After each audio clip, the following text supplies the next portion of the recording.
Do you ever look around at the bland, sterile, minimalist spaces that define our world today and wonder, well, how did we get here? It's not that there's anything necessarily wrong with these stores and restaurants that have continued to become a larger and larger part of American suburban life. But what happened to color? What happened to fun? Like any era really, we live in a phase of current design trends, and as these clean but sterile feeling spaces continue to dominate, even sometimes in theme parks themselves, the past continues to look better in retrospect.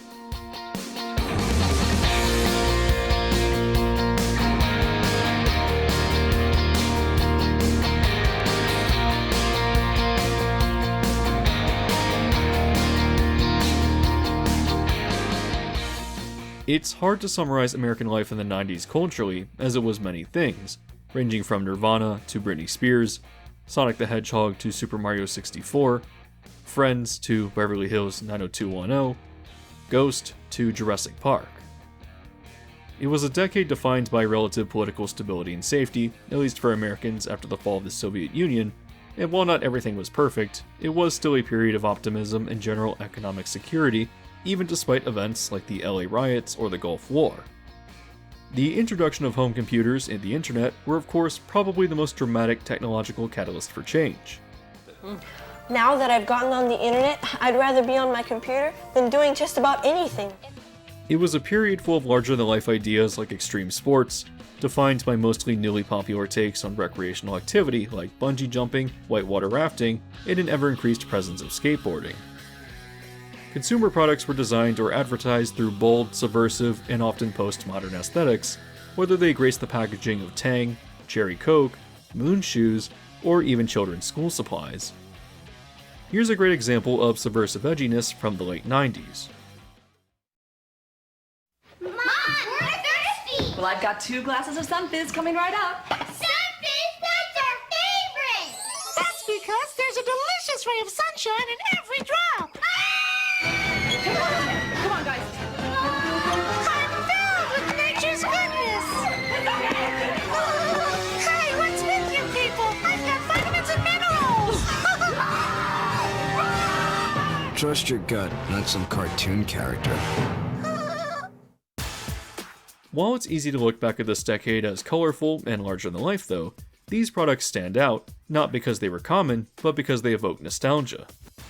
I'm doubtful that most people had waterbeds or a Nickelodeon Time Blaster alarm clock over house furnishings that were more traditional or even utilitarian. In fact, like most nostalgic retrospective pondering, it's easy to forget that the specific cultural artifacts that stand out most are usually just associated with and embraced by children or youth culture. It's absurd to assume that most people live their lives surrounded by Furbies or clear telephones. However, one element of the absurdity of the 90s that really rose to prevalence was the absolute density of themed entertainment. Now, of course, themed endeavors were nothing new, and were heavily popularized with the opening of Disneyland in 1955, but until the 90s, there was never such an immense surge in overt, ambitious theming that touched so many corners of American entertainment. It wasn't just the massive expansion of Disney itself during this decade, but also the ambitious rise of Universal Studios. It was the introduction of the Coaster Wars, with each needing to be bigger, faster, or more intense than what their competitors could offer. Malls were much more aesthetically colorful, and many retail stores tried to draw people in through interesting, eye-catching theming. Major transformations came to Times Square, which now pivoted towards family entertainment, and in a similar vein, the Las Vegas Strip burgeoned, building massive, larger-than-life themed mega resorts full of their own attractions and incredible immersive experiences. I'm talking about the rise of themed restaurants like the Rainforest Cafe, Bubba Gump Shrimp Company, and Dive, and this isn't even beginning to scratch the surface of what came to define entertainment of this era. That being said, when I label this trend as the 90s, I'm actually speaking quite a bit more broadly. Obviously, culture spills in from one decade and through another, and is inherently loosely defined. What I'm really speaking about is a period roughly from 1985 through 2005, a span loosely over 20 years where themed entertainment essentially peaked, but was of course centered around the decade of the 90s itself. Because that's the case, and for the sake of simplicity, I'll still just refer to this period as the 90s. So without further delay, let's take a look back into this fascinating era and explore the exciting, breathtaking pinnacle of themed entertainment.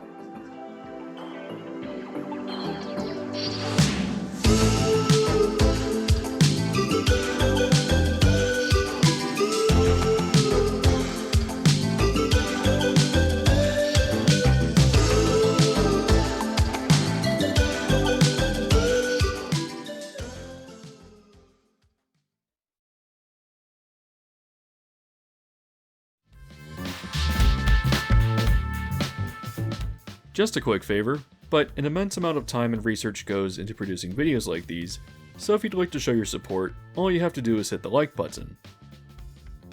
If you drive through Walt Disney World, one of the first elements you're going to notice are these street signs, some of which sport the old color scheme and some which display the new, or at least that's the case at the time of producing this video.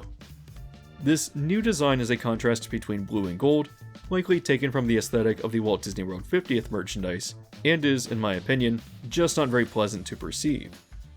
The same applies with the Welcome to Walt Disney World entrance signs, now abandoning their old color scheme in favor of this new one. While there have been plenty of arguments online as to which colors are better, and I'm in the camp that the old ones should have stayed, the difference between them is the eras in which they were conceptualized. An important aesthetic design that defined the 80s and early 90s begins with the Memphis Group, an Italian design firm that rejected the browns, yellows, and oranges of the 1970s. To combat this, Memphis initially designed furniture that was defined by its postmodernism, using neon colors, checkered patterns, and a lack of symmetry to create a statement of rebellion against the status quo. Memphis would eventually branch out into visual art and architecture before disbanding in 1987, but at that point, their distinct style had already entered pop culture and was reflected in many consumer products as well as television shows. Examples of productions that embraced Memphis design included the various logos for MTV throughout the 80s and 90s, the introductory credits for the NBC comedy Saved by the Bell, and the aesthetic for the Nickelodeon game show Double Dare. While less well documented, another emerging postmodern aesthetic of the time was known as Global Village Coffee House, or GVC, which was a warmer, less rigid design that often incorporated elements and symbolism from tribal cultures. If you guessed from the name, it was an aesthetic found in a lot of coffee shops and somehow made its way into a lot of early personal computer clip art. However, when you removed the cultural elements, you were left with a design like this. And if you're familiar with Disney, you'll recognize this aesthetic from the atrium of the Contemporary or Goofy's Kitchen at the Disneyland Hotel. When Walt Disney World originally opened, signage around the property was the color brown, which was the standard in the United States for recreational or entertainment sites. However, in 1989, when Disney was defined by the Disney Difference, which was the era where the company was obsessed with every detail, they reached out to design firm Sussman Praja & Co., looking for a way to uniquely present their road signs across Walt Disney World. The final result was reportedly inspired by Mickey, contrasting yellow with red and purple, and the signs contained the occasional black accent, sometimes including the silhouette or even a painted figure of Mickey himself. Other signs across the resort also feature yellow and teal as well. This distinct style developed by Deborah Sussman was aesthetically very much in line with Memphis and GVC, but was itself something that felt unique to Disney.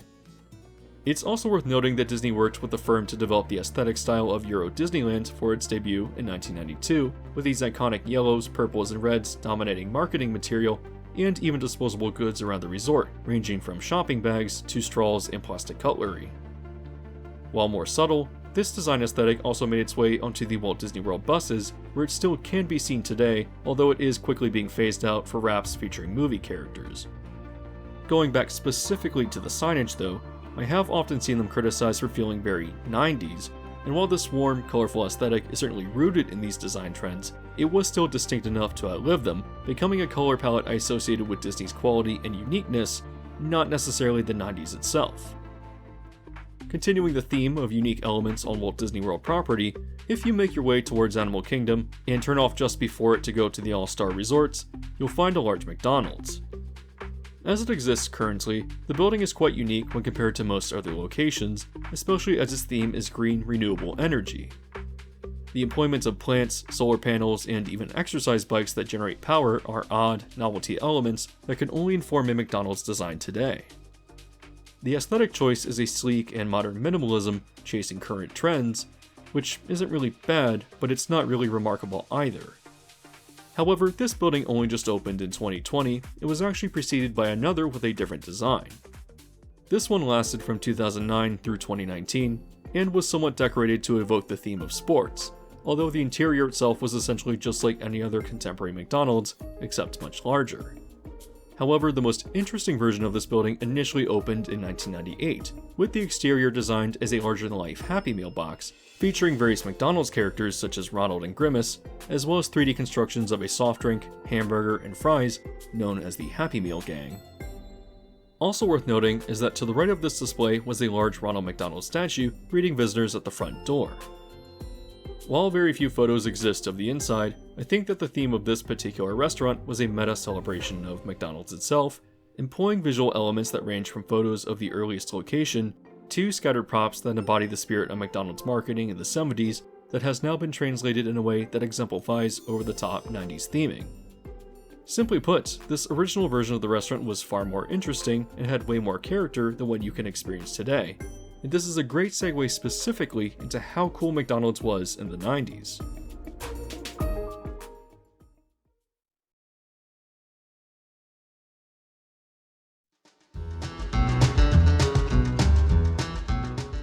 In 1940, Richard and Maurice, or the McDonald brothers, opened their first restaurant as a car hop drive-in in San Bernardino, California, as McDonald's famous barbecue. Out of their various menu items, the brothers observed that their hamburgers sold best, and in 1948 abandoned the idea of a drive-in and switched primarily to burgers, fries, and soft drinks, renovating their restaurant to essentially become an assembly line and establishing themselves as one of the largest competitors in early fast food. As they grew immensely profitable, the McDonald brothers expanded with a few franchises in California and Arizona and hired an architect, Stanley Meston, to develop a unique and eye-catching style for their stores, which is where the iconic golden arches were introduced. While the first two McDonald's restaurants did not survive, you can still visit the oldest standing McDonald's in Downey, California, sporting this classic look, and is the surviving third establishment that has existed since 1953. In 1954, an appliance salesman by the name of Ray Kroc learned that the McDonald brothers were using 8 multi-mixers, a type of milkshake machine, in just the San Bernardino location alone. Intrigued by why they would need so many, he paid them a visit and was astounded by the volume of sales and efficiency of the restaurant. While the McDonald brothers were not keen to expand outside of California and Arizona, Kroc struck a deal with them that would allow him to open and franchise their restaurants elsewhere, opening his first location just right outside of Chicago. As he continued expanding successfully, Kroc eventually bought the company from the brothers in 1961, and while there's a lot of drama and controversy as to whether it was a fair deal, the company did move forward without their involvement. McDonald's expanded greatly under Kroc, and in 1968 introduced the iconic brown mansard roof style for sit-down restaurants, which was designed to fit better into East Coast suburbs. What made McDonald's notable wasn't just its innovations in fast food and massive expansion, but also its roster of kid-friendly characters. While the original Ronald McDonald was introduced in 1963 as a child-friendly clown that is incredibly off-putting by today's standards, he did evolve into the more iconic lovable character that we know today pretty quickly. What also helped his popularity was his inclusion in McDonaldland, a fictional universe full of incredibly odd and often disconcerting children's characters meant to sell McDonald's products, which began with a string of commercials in 1971. Due to multiple lawsuits alleging copyright infringement because of McDonaldland's similarities to a children's show called HR Puffin Stuff, many of these characters changed over time, but still became symbols of the corporation, still existing and being present up through the early 2000s. Along with the early commercials came the McDonaldland playgrounds, which used equipment featuring these characters, and were introduced to numerous restaurants, starting also in 1971. Is that you, Olive John? Of course it's me. And all your other friends, too.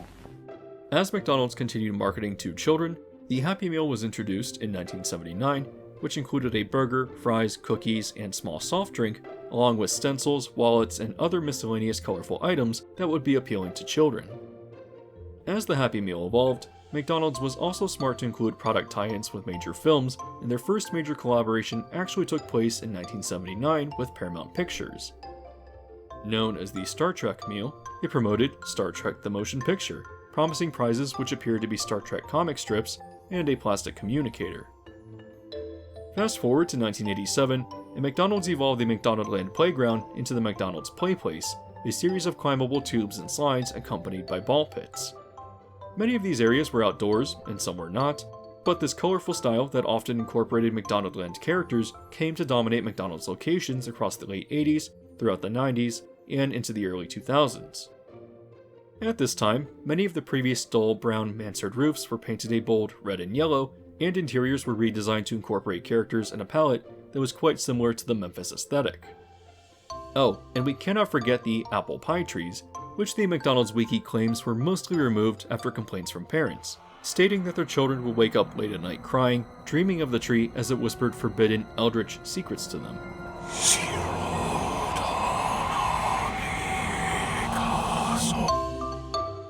McDonald's certainly wasn't the only place to embrace aesthetic trends of this era because, well, have you ever seen the inside of a Taco Bell from the 90s? Like many elements of suburban life from this time, McDonald's wasn't afraid to brush aside any criticisms of tackiness and pivoted heavily towards marketing to families and young children, or at least more so than they already were, especially as brand tie-ins with Happy Meals continued to evolve. It's Mario! Look, Ronald! Mario's mystery block makes him big! And my magic box makes us lunch!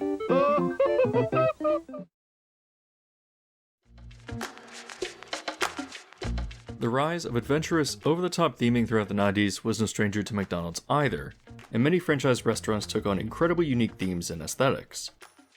One of the most colorful locations was right next to the Dallas Zoo, decorated with numerous cartoon animals on the exterior. Using the time slider on Google Earth to view old satellite images, I was able to determine that this location opened sometime in late 2002. Looking inside, it appears that the PlayPlace was also themed to a jungle, and the interior contained trees, as well as big fiberglass figures of animals like a jaguar or an elephant. Another notable location is the McDonald's in Roswell, New Mexico, appropriately designed to be a flying saucer. The exterior is interesting enough, but I also love the campiness inside, with astronaut versions of McDonaldland's characters hanging around the PlayPlace. Unfortunately, the Roswell McDonald's really stretches the 90s destination of the video, as it was built in 2005, but it's still a really good thematic fit. Briefly returning back to Dallas, there appears to have been another Happy Meal themed location that either opened in late 2001 or early 2002. The exterior was quite bold, featuring various symbols of the company and many McDonaldland characters, but oddly enough, the interior seemed to be more upscale, very much in contrast with the campy exterior. While not every themed McDonald's had such striking facades, many did contain novelty elements, whether it was the 1995 astronaut from the space-themed McDonald's near NASA in Houston, Texas, or the Hunting Lodge-themed McDonald's in Meredith, New Hampshire, which had a talking mountain moose head and opened in 1987. Another notable location is a McDonald's in Buena Park, California, not too far from Knott's Berry Farm, designed as a train station from the early 20th century and showcasing an extensive model railroad that was built by the Hager family in 1989. Briefly going back to Disney, one location that you might remember was the 1997 edition in downtown Disney, designed with a clock tower and built in the American Craftsman architectural style. Inside, the interior embraced 90s camp, with one of its notable elements being a hanging conveyor belt with Happy Meal boxes slowly drifting overhead. Disney and McDonald's had worked together for promotional deals before, especially with the introduction of Splash Mountain in Disneyland in 1989. However, after a less than satisfactory experience on the McDonald's side into the early 90s, Burger King picked up on promotional tie-ins, experiencing massive boosts in sales from Disney Renaissance films like Beauty and the Beast, Aladdin, and The Lion King. Wanting their slice of the pie, McDonald's struck another deal with Disney that would last from 1997 through 2006, not only allowing them to run film tie-in campaigns for their Happy Meals, but also introducing McDonald's to the Disney parks. In addition to the two Walt Disney World locations we've already discussed, every United States Disney park introduced McDonald's products in some aspect. Some parks sold just fries, such as Magic Kingdom's Frontierland Fries or Fairfax Fries at Disney MGM Studios. Other locations, like Animal Kingdom's Restaurantosaurus or California Adventures Burger Invasion sold a larger selection of McDonald's products in the parks too. The issue with themed McDonald's in the 90s is that it's often difficult to determine when certain restaurants were built though. For example, Delray Beach in Florida used to have a McDonald's that was themed to racing, existing almost as a museum and even featuring NASCAR memorabilia. While the over-the-top theming is cool and feels like something from this era though, there is almost no information out there about this location, and so it's incredibly difficult to date. There are also other locations that feel like they should have been built in the over-themed 90s era, such as the former building on International Drive in Orlando, Florida. Formerly known as the world's largest McDonald's, this brightly colored checkered pattern with giant Ronald McDonald statue outside for sure embraces that larger-than-life aesthetic, yet can actually be dated back to 1976. That being said, the history of this location has been poorly documented, and as you walked inside, you would experience a massive PlayPlace and arcade on the second floor, which were definitely additions from the 90s, judging from the type of equipment used. This McDonald's was also notable for its expanded menu, which included bistro sandwiches, pizza, and various bakery desserts. The first floor was also highly themed with distinct sections, such as a McDonaldland Circus, California beaches, and an area themed to classic cars and Route 66 that included 2 lanes of bowling. Most notable, however, was a massive rainforest section with plenty of hanging vegetation, rockwork, and even a few aquariums. In this section also sat an animatronic figure, Mac Tonight, who was manufactured from McDonald's by Manatron, a company known for having also manufactured animatronics for Universal in the 90s. While I've already covered him in my video on terrifying animatronic music reviews, I'll just quickly highlight that he was a character created to appeal to adults for a marketing campaign that ran from 1986 through 1989. However, the character was added as an animatronic figure into a few McDonald's restaurants in the early 90s, where he would sit and play the piano as he sang. Unfortunately, the world's largest McDonald's was replaced with an adjacent building in 2016 known as the Epic McDonald's, and while it's far less interesting because it lacks theming, it did still include Mac Tonight, which is the only surviving version. Another notable location that once hosted this animatronic was the solid gold McDonald's in Greenfield, Wisconsin, named after its distinctive yellow facade. Built in 1991, the interior was themed to the culture of the 1950s and heavily featured a lot of rock and roll memorabilia, although it did occasionally stray outside of this theme with artifacts from subsequent decades up through the 80s. Mac Tonight as a crooner was also an appropriate fit, emulating music from the 1950s. Oddly enough, it appeared that there was an alternate or perhaps refitted version of the Mac Tonight animatronic known as Rory the Lion, who appeared in at least one location in Plainview, New York. Rory was also manufactured by Manatron and appears to have been inspired by Ray Charles, although I have no idea why, as really no information on him exists, and he wasn't part of a marketing campaign as far as I can determine. Since we're on the topic of Manatron animatronics produced for McDonald's though, I would like to close things out with the Ronald McDonald Show. This animatronic display featured Ronald McDonald himself holding the Happy Meal gang, and at the push of a button, they would begin counting up to 10 McDonald's menu items, but translated the numbers into Spanish in an attempt to educate kids. Once they finished counting, they launched into a short song that incorporated these numbers. I'm unsure of if there were any variations of this show, although I think it's quite plausible that there was. It's not well documented which restaurants contained them or when they were installed, but an Orlando Sentinel article from 1993 does indicate that the International Drive location did have their own version. Judging from the more rudimentary movements, I believe these were probably installed in the mid to late 80s and certainly existed as a staple of many McDonald's throughout the 90s. So, while McDonald's as a company has a rich history of advertising to children, it did develop a distinct identity that became a defining element that both pervaded and was influenced by suburban life throughout this era. Still, McDonald's was very focused on kids at this point, so let's now pivot to another phase of the 90s that was much more adult.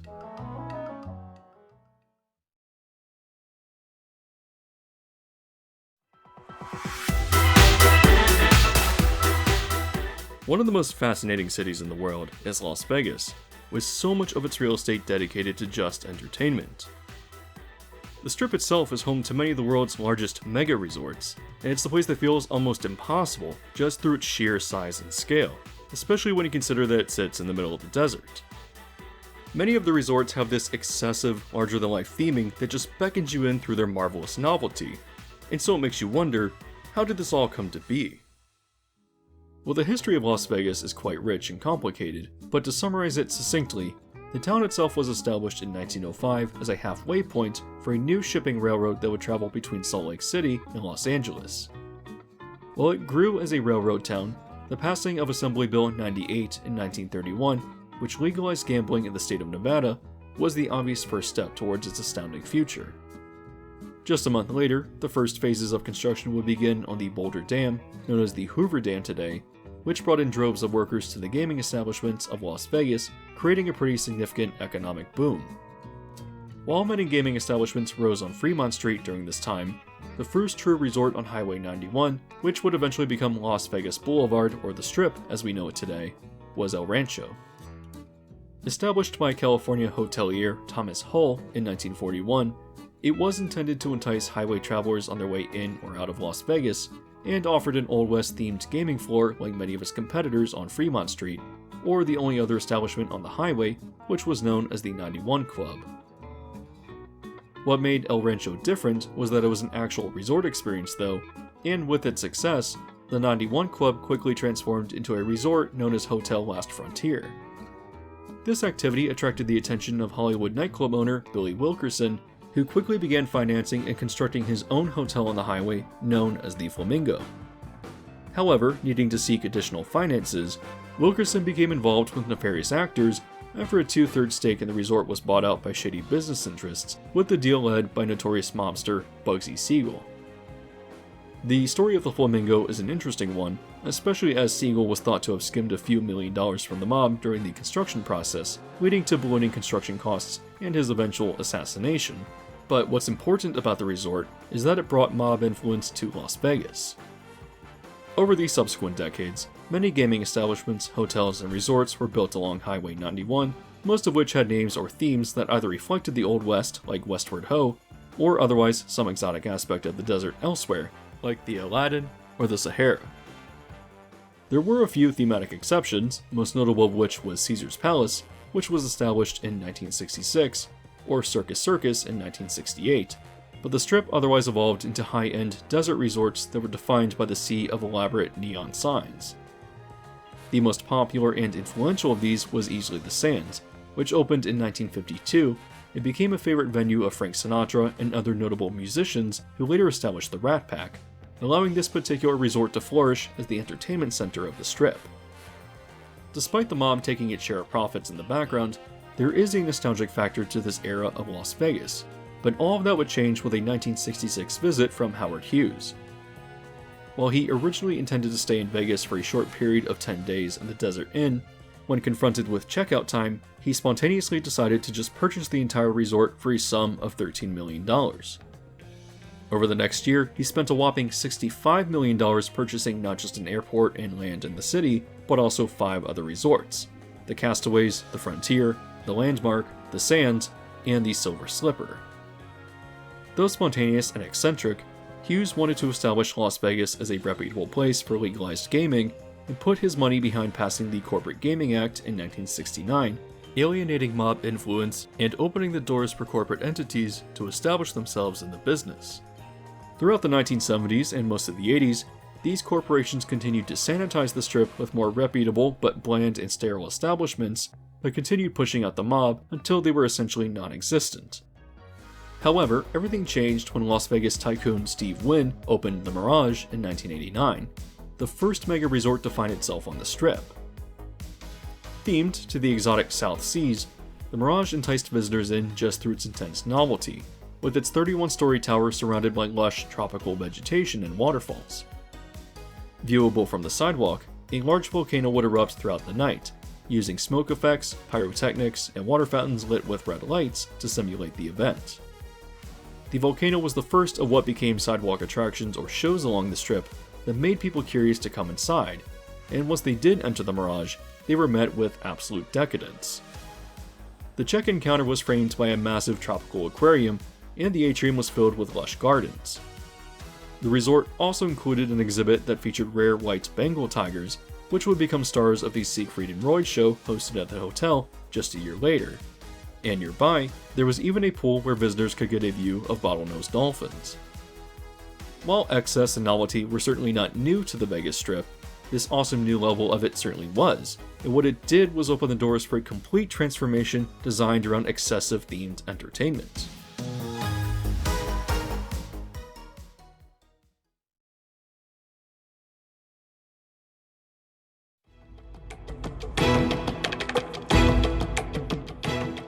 The Mirage was closely followed by the medieval-themed Excalibur in 1990, which then raises the question, were novelty-themed mega-resorts an inevitability for the Strip? Was Excalibur constructed because the Mirage was already on its way, or was it just because the owners, Circus Circus Enterprises, thought that big novelty themes were already a proven concept? Along with these two resorts and MGM Grand buying up several plots of land and announcing a coming theme park and movie studio, I think that Las Vegas would inevitably go down the road of themed entertainment sooner or later. Excalibur wasn't just notable for its striking facade though, because starting in 1993, the moat became home to a nighttime battle that ran hourly, where a fierce green dragon would emerge from the depths of the castle. This 3-story figure slowly swam out into the lagoon, breathing fire as it roared. After a few minutes, a Merlin animatronic would glide out, shouting as he attempted to banish the creature and used magic against it, which was achieved through some low-level pyrotechnics. After its defeat, the dragon retreated, now emitting smoke from its mouth rather than fire. The show ran until 2003, which was also the same year that it was named the city's worst attraction by the Las Vegas Review-Journal.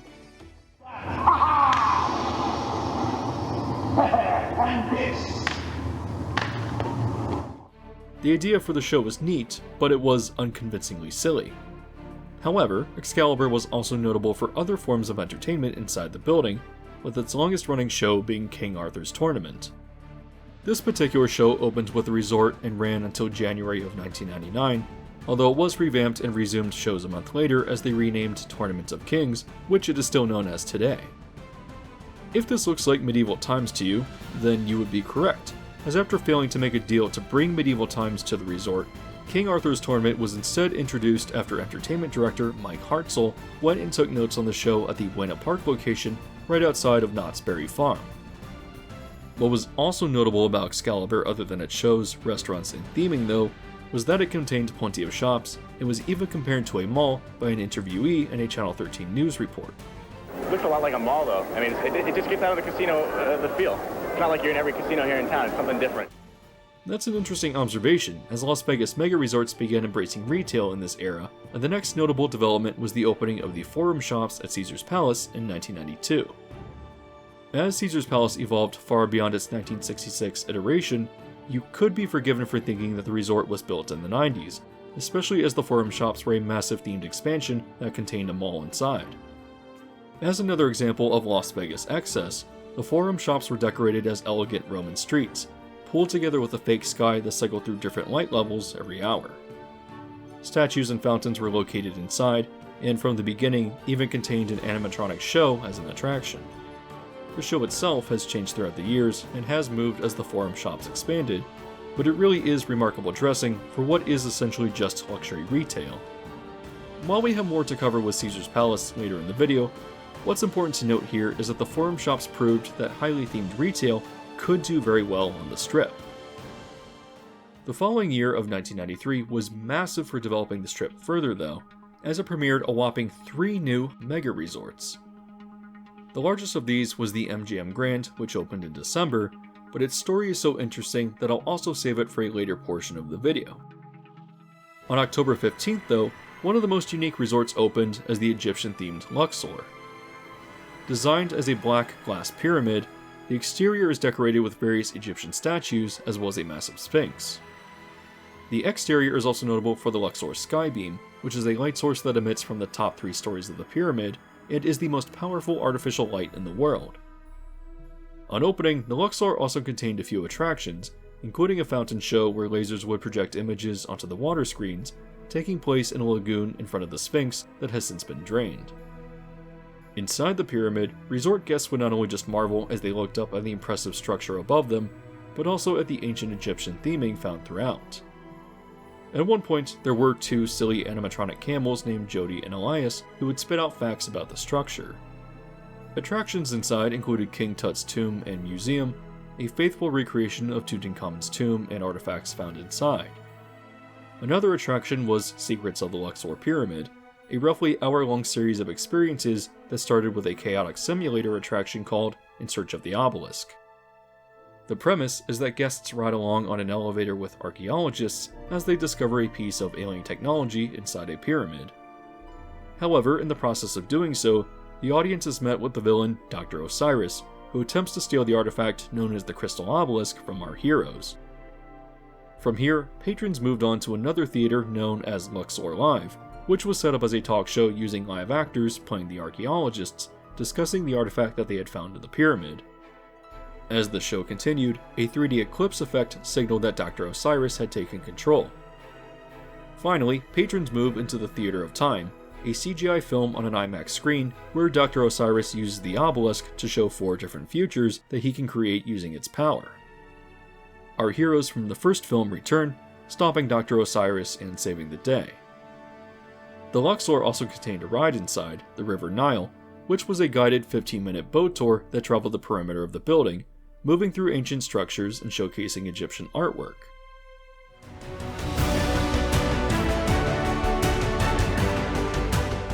Returning to Steve Wynn in 1993, his next resort project was the opening of Treasure Island, which was another ultra-themed tower right next to the Mirage. Opening just a mere 11 days after the Luxor, Treasure Island was pirate-themed as you might expect from the name, with its main attraction being an elaborate and explosive stunt show known as the Battle of Buccaneer Bay. Set in an impressive tropical village, the show, which played many times each night, begins with a small band of pirates rowing treasure to their ship docked in the port. As they do so, one of the crew spots a British ship from the top of a mast, and through a really impressive effect, an entire ship sails around the corner and into the bay. Over the next 6 minutes, a battle ensues between the two ships, firing cannons, sending men flying, and setting the town on fire. Eventually the pirates sink the British ship and the captain stands in place, dramatically going down with it. Jumping forward to 1996, the next major larger-than-life addition to the strip was the Stratosphere Tower, an observation and entertainment platform that stands 1,149 feet tall. While through much of its development it received opposition from the city and from residents, it has since become an icon and symbol of the strip. When it opened, the gaming establishment at its base featured a World's Fair theme, and the tower itself was a place to get extraordinary views of the city and mountains, offering multiple observation decks, and even a fine dining restaurant that revolves 360 degrees every 80 minutes. The Stratosphere is also notable for having opened with 2 rides, one of which was an SNMC manufactured roller coaster known as the High Roller, which circled the top of the tower. It wasn't particularly fast or intense, but it did offer a thrill just from elevation alone. You might also notice the needle of the tower, which is actually an SNS space shot ride known as Big Shot, launching riders pneumatically up 160 feet to the top of the tower at 45 miles per hour. Since opening, the High Roller was removed in 2005, and 2 other rides were added. The 2003 edition of X Scream teeters riders over the edge of the structure before sliding them back to the tower in a seesaw motion. In 2005, a flat ride titled Insanity was added to the roster, spinning riders over the edge of the Stratosphere as it tilts them 70 degrees down towards the ground. On the subject of thrill rides, this is a great segue into the 1997 edition of the New York, New York Hotel. When you thought that Las Vegas couldn't get more architecturally interesting, the main tower of this hotel is designed to imitate the iconic buildings of New York City, flawlessly blending them together into an impressive structure that is dressed by a recreation of the Brooklyn Bridge and the Statue of Liberty. Inside, one of the most interesting elements is an extensive themed area, bringing visitors right down to the streets of the city. It's full of New York iconography, and various stands and restaurants that sell food ranging from pizza to deli sandwiches to New York Italian fare. Of course, the resort is famous for the bright red roller coaster that flies through its carefully crafted skyline. Originally known as the Manhattan Express on opening, this particular ride built by Togo has been known not only for its visual draw, but for how uncomfortable and rough the experience can be. Still, the ride is quite unique, and having only experienced it with trains added by Premier in 2021 that help negate its rough transitions and inversions, The now aptly named Big Apple Coaster is still an attraction that I recommend as an interesting and worthy addition to the Las Vegas Strip. Just a day after Treasure Island opened, the cannons of the pirate ship were aimed towards the dunes, a historic resort that had stood since 1955. Long past its prime, Steve Wynn purchased the property in 1992 and staged an elaborate demolition, having it appear as if the cannonballs shot from Treasure Island resulted in the collapse of the dunes. After a 5-year period of construction, Wynn then opened his new opulent Italian-themed resort in 1998, the Bellagio. While less thematically interesting than some of the other resorts now around the Strip, the Bellagio is noteworthy for its many art displays, including the conservatory and botanical gardens. This interior space is home to a massive botanical exhibit that changes seasonally, with each display always different and each costing up to $1 million. It seems excessive, decadent, wasteful even, yet that's what makes it so impressive. The Bellagio would do just fine without it, yet it's an ever-changing art exhibit, and I don't think there's anything else quite like it. Of course, the Bellagio is well known for its massive lake out front, containing the dancing fountain show that is synchronized to music. It's one thing to view the Bellagio fountains on video, but it's impossible to capture its scale, with some of the fountain jets reaching an astounding 460 feet into the air. As the fountain pumps eject the water, their force is so powerful that a dull boom can be heard as if fireworks are being set off in the distance, a sound that can be detected all throughout the immediate area, echoing off of the towers surrounding the lake. In 1999, another Italian-themed resort would open on the Strip, the Venetian. Obviously imitating architecture from Venice, the Venetian is more similar to the Forum Shops of Caesar's Palace, with its indoor shopping and restaurants sitting under a fake sky. The Venetian is also notable for its canal system that can be traveled by gondola, which serves as a paid attraction. Later, in 1999, Paris Las Vegas opened on the Strip as another ultra-themed resort, dressed with iconography from the city of Paris itself, and of course included its own version of the Eiffel Tower, which doubles as both a restaurant and observation deck. Inside, it's very similar to the Forum and the Venetian, designed to make you feel as if you're walking the streets of Paris. Finishing off the 90s was not the introduction of the Aladdin, but rather the destruction of the old building, replacing it with a new highly themed Middle Eastern mega resort instead. When built, it had an impressive facade that led into another mall that was known as the Desert Passage, which, while maybe not as memorable as the Forum or the Venetian, is still quite notable for its theming. However, the Aladdin quickly filed for bankruptcy in 2001 and was bought by Planet Hollywood in 2003, and with the change in ownership, the impressive Middle Eastern facade was torn down in favor of something more generic and modern. Still, while the resort has been known as Planet Hollywood since 2007, much of the Desert Passage still remains, renamed to the Miracle Mile Shops. While I haven't discussed every themed hotel on the Vegas Strip, I did think that these were some of the most influential or notable additions when theming became a big draw for the city in the 90s. Las Vegas wanted not just adults to come to the Strip and pay for gaming, eating, and drinking, but they wanted people to bring their kids too, experiencing the larger-than-life theming. That being said, there's plenty more to discuss about highly themed entertainment during this period in Las Vegas, and so I think it's best left for a later segment in the video.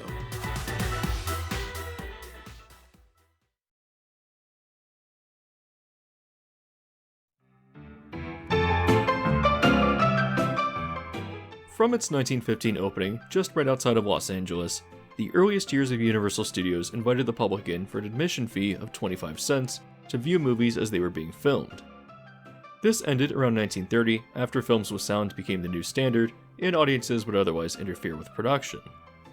However, the studio would find a way to bring tourists back in 1964 with the earliest version of the tram tour, initially known as the Glamour Trams. From here, the tram tour would become a larger and larger part of Universal Studios, also introducing small demonstrations and shows that eventually evolved the studio into a major tourist attraction. The tram tour itself also evolved by introducing technically complex show scenes along its route, starting with the flash flood in 1968 and hitting a milestone with the 1976 edition of Jaws, which brought studio tourists up close with a terrifying mechanical shark based on the Steven Spielberg film, and was of course a massive hit. While Universal Studios was not a real competitor to Disneyland in Anaheim, They did offer their own unique attraction with the studio tour, and a small handful of shows under their visitor-accessible upper lot. Wanting to get into the theme park game, Universal considered partnering with Paramount to create another studio with a tram tour in Florida near Walt Disney World in the early 80s. The Magic Kingdom and the newly opened Epcot had proved that there was a viable year-round tourist market there, so Universal wondered if a second tram tour in Florida would be popular enough to draw in people.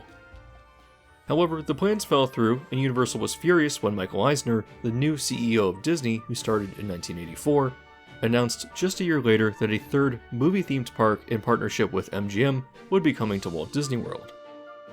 Not only was this a direct shot at Universal's plans for their new studio, but Eisner had previously been president of Paramount and privy to what Universal intended to do. Still, Universal was not confident in going forward with the project, yet this would change with a few different developments. In 1986, Universal partnered with former Disney Imagineers, most notable of which was Bob Gurr, to open the King Kong Encounter, a segment of the studio tour that brought visitors up close with a massive 30-foot tall King Kong causing havoc in a set of New York City.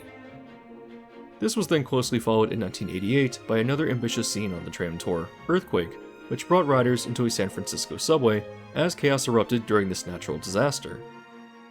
While the King Kong Encounter was being developed, it piqued the interest of Spielberg, who came to the soundstage and met with former Disney Imagineer Peter Alexander. Impressed by the figure, Spielberg asked Alexander if he could develop an attraction based around Back to the Future, which was partly prompted by George Lucas teasing him about the addition of Star Tours to Disneyland, claiming that Universal could never produce anything like it. With the success of the Kong Encounter, and now Spielberg signed on as a creative who was interested in developing rides, Universal found new confidence in developing its Florida park, which opened as Universal Studios Florida in 1990, just a year after Disney MGM Studios.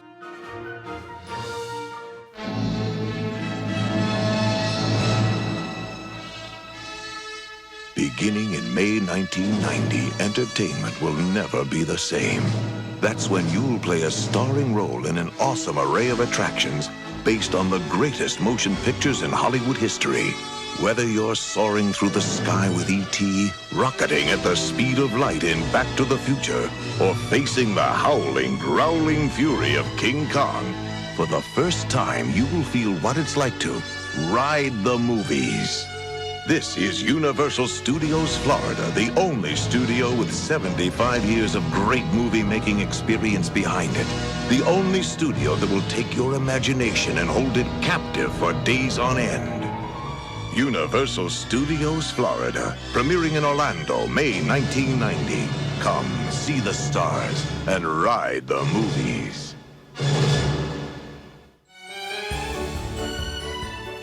While the studio in Hollywood may have been the original, Universal Studios Florida was the new flagship, taking segments from the studio tour like Kong, Jaws, and Earthquake, and developing them into full-blown attractions in order to compete with Disney. I won't go into depth about what these attractions were, because I already produced a long, fascinating deep dive into the history of this park, but what's important to know is that it made a spectacular impact on audiences in Florida. Many visitors to Walt Disney World were used to the highly themed rides at Disney, and figured that Universal was much of the same, but to their surprise, the park was much more intense than they anticipated. They were thrilled as King Kong picked them up and dropped their tram, and were scared when a massive great white shark continued to attack their boat over and over again. In the 90s, the smell of propane was inescapable in this park because it permeated everything, and everywhere you looked, something was exploding or was on fire. While the opening of the park was infamously a disaster, as nothing worked, and Jaws was delayed until 1993 because of massive mechanical issues and complications with the manufacturer, the park continued evolving throughout the decade and established itself as a staple of larger-than-life themed entertainment in the 90s. This in turn helped establish Universal Studios Hollywood as a real theme park, with rides developed by Spielberg such as the E.T. Adventure and Back to the Future becoming classic staples of both parks. The 90s also saw the park open other notable attractions, such as the disaster show Backdraft in 1992, the 1995 edition of Waterworld, and Terminator 2 3D in 1999. The park also expanded its footprint in this decade by opening the lower lot in 1991, which was achieved through a series of escalators down the hill, and eventually became the home of Jurassic Park The Ride in 1996 as another passion project of Spielberg. Universal Hollywood also opened City Walk in 1993, a shopping and dining area right outside of the park that would then work as a blueprint for the City Walk that was introduced to Orlando alongside the opening of its second park, Islands of Adventure, in 1999.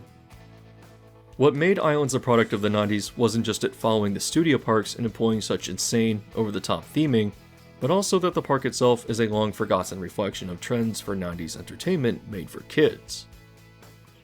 If you're interested in theme park history, then you'll probably know that the original idea was for a park known as Cartoon World, which would be more appealing to young kids to compete more directly with Disney, contrasting with the more intense blockbuster studio theme. You'll also probably know that in the original concept, Universal wanted to partner with Warner Brothers to license DC Comics for a superhero-themed land that was part Gotham City, part Metropolis, heavily featuring both Batman and Superman.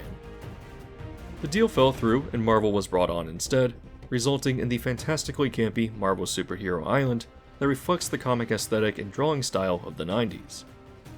However, Batman would have a much larger indirect influence on the development of the park, and it instead starts with the 1989 Tim Burton Batman film.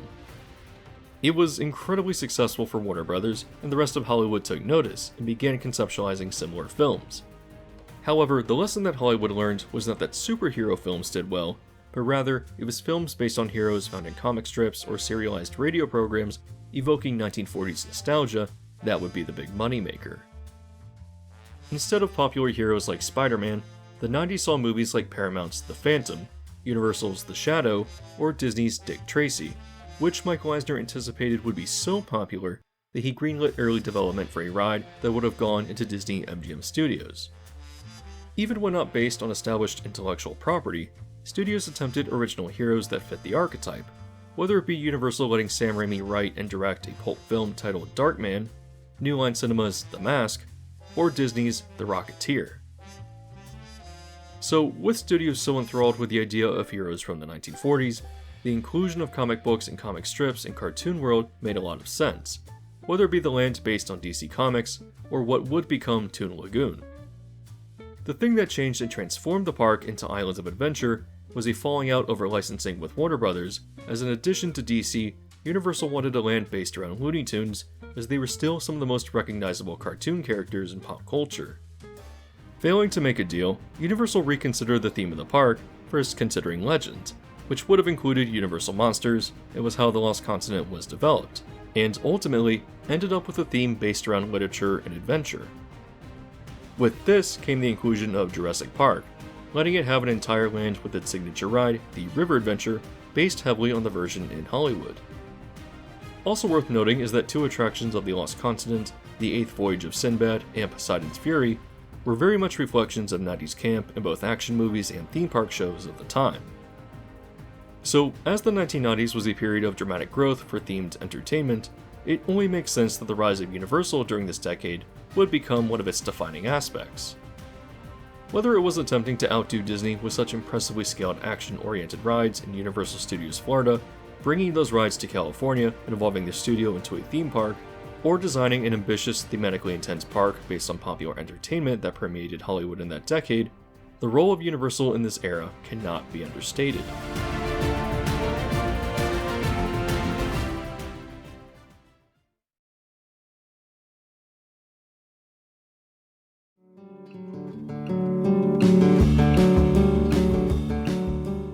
Returning back to Disney in the 90s, one of its most interesting aspects of this period was its hotels. When Walt Disney World opened in 1971, it only premiered with the Contemporary and the Polynesian, and a month later also opened the Fort Wilderness Campground. In 1973, Walt Disney World also opened the Disney Gulf Resort, but otherwise, there really wasn't much in the way of hotel options for the next decade and a half. There were certainly plans to develop new resorts, and they mostly would have been centered around either the Seven Seas Lagoon or Bay Lake, and they all did have very interesting, distinct themes, but obviously they never came to be. One of these was known as the Asian Resort, which was conceptualized to have a Thai theme, and site preparation even began for a 1974 opening. However, the 1973 oil crisis had a pretty significant effect on attendance to Walt Disney World, and the project was put on hold. Many other hotel ideas came and went, but the first new resort to actually come to fruition was the Grand Floridian in 1988, built on the land that was initially prepared for the Asian resort. The same year, Disney's Caribbean Beach opened, and thus began a massive expansion for Walt Disney World, introducing an ambitious slate of themed resorts, some of which were tied into Disney's new timeshare program, which is known as Disney Vacation Club. This period of expansion was, like anything Disney, an expression of creativity, especially as Eisner knew that each hotel had to be architecturally interesting and have unique themes, such as the boardwalk, impressively designed and themed to evoke a romanticized perception of old boardwalk amusements along the shores of New York and New Jersey. This was a period where Disney resorts were not just about convenience and proximity to the parks, but it was understood that each needed to be well-themed and special, experiences that only Disney could produce.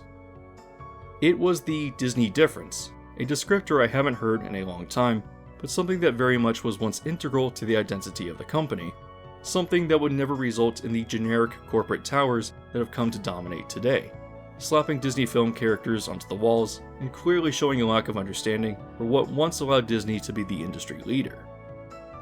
It's clear that Disney had ambitious themed ideas for hotels from the start, but with so many new parks and attractions being added to Disney property, it was of course the 1990s that saw most of them built. Many were products of the decade by running with this excessive, larger-than-life theming just because they could, and while very much illustrative examples of the level of theming from this era really have retained a timeless quality to them. On the other hand, Disney introduced its first value resort, the All-Star Sports, in 1994, and what makes this a notable and instantly dateable feature of the 90s was how it played aesthetically. First, it's clear that Disney wanted you to know that this was the value option, as they literally built blocks of outdoor motels, but what made it distinctly Disney, and different from the dirty hotels of Highway 192 just right outside of property, was that these buildings were all themed with colorful, oversized objects that reflected different themes for different blocks. For example, the main pool and adjacent rooms are themed to surfing, decorated with large, colorful surfboards.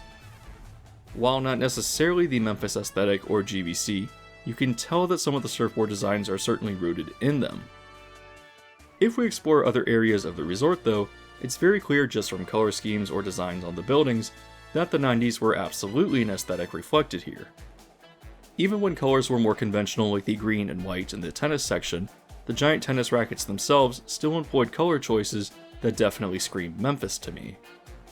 Also worth noting are the statues of Huey, Dewey, and Louie playing baseball, which are a relic from this era where Disney would put the occasional fun cartoon representative of the company into the resorts or their shopping district. The same year that the All-Star Sports opened, it was followed a few months later by the adjacent All-Star Music, which, if you watch how the buildings are painted and decorated, also follow in this same aesthetic trend. The two existing value resorts were then joined by the All-Star Movies in 1999, which clearly did the same thing too. This particular resort is also notably dated for representing popular films of the time, as Fantasia is joined by its opposite building, themed to the 1999 release of Fantasia 2000. Another section is themed to the 1995 release of Toy Story, and another the Mighty Ducks franchise. Even older films represented, such as Herbie the Love Bug, was done because of the 1997 remake, and the 101 Dalmatians block, which, representing the animated film, was also culturally relevant because of the 1996 Glenn Close live-action interpretation, and an upcoming sequel would even be released in 2000. Still, it doesn't stop there, as Disney was conceptualizing even more value resorts in a different theme that was known as Pop Century, with two resorts mirrored over Hourglass Lake, and like the All-Stars, the buildings would be split into themed blocks that each represented a decade of culture. The story of this resort is incredibly interesting, as the first half, which was themed from the 1950s up through the 1990s and was originally known as the Classic Years Resort, was intended to open in December of 2001. Obviously, due to the events of September 11th, Walt Disney World lost a lot of tourism, and it opened later in December of 2003, with its contrasting resort across the lake sitting abandoned and only partially built. I've covered this fascinating story before and speculated on what the other half, which was known as the Legendary Years, might have looked like, as it would have represented 1900 through the 1940s. But Disney ultimately ended up repurposing the old buildings into the art of animation, which opened in 2012 as a very stark contrast to the aesthetic choices of the Classic Years, now known as just Pop Century. However, one thing I did note in that video was the aesthetic choices used, with the 1950s section not actually reflecting era-appropriate pastels, but rather something that is very clearly Memphis. I think that a lot of people might stop and say, well wait, isn't this what diners in the 1950s looked like, using checkered floors and decorated with pastel pink and green? Well, actually no, as I think that this stereotypical color scheme of diners from that era actually came from Mel's Drive-In, which opened with Universal Studios Florida, which remember was in 1990. Mel's was based on an actual chain of drive-ins, one of which was featured in George Lucas's 1973 film American Graffiti, but even then, the style is very different from the one at the park, so as far as I can tell through my research, it's not based on any actual diner. Weirdly enough, this section of Pop Century is based off of a 90s Universal interpretation of the 1950s, whether it was intentional or not. Moving on to the 1960s section, the bright oranges and yellows decorated with colorful flowers and peace signs is actually not reflective of the actual decade either. Interestingly enough, this aesthetic, coined as Groovival by the Consumer Aesthetics Research Institute, is very much a quintessential 90s interpretation of the 60s, keeping bright psychedelic colors to evoke nostalgia, but removing the counterculture element to sanitize it of social and political discontent. We immediately see it and think 1960s, yet it's a product of the 90s, which really reveals how much we apply our current perspective when interpreting the past, which is especially ironic in a retrospective video like this. Continuing, the 1970s section reflects more of what you can find aesthetically at the All-Stars, and the warm color schemes of the 1980s buildings definitely draw a bit from GVC. Oddly enough, the 90s building, sitting in front of the pool shaped like a PC and decorated with CD-ROMs on its railings, uses blue and green in a way that evokes a style known as the Y2K aesthetic, a cool, relaxing design that found itself in a lot of digital art of the late 90s. Also notable is its defining prop, an old laptop, displaying what is probably an emulation of Windows 95, and making mentions of 90s Disney material, like the release of Aladdin, the opening of Animal Kingdom, and even representing Epcot with promotional art from Test Track, which is an excellent segue into another element of Disney aesthetics in the 90s. While the All-Stars and Pop Century embraced these to a large degree, I don't think anywhere on Disney property was any more 90s than Epcot's Future World.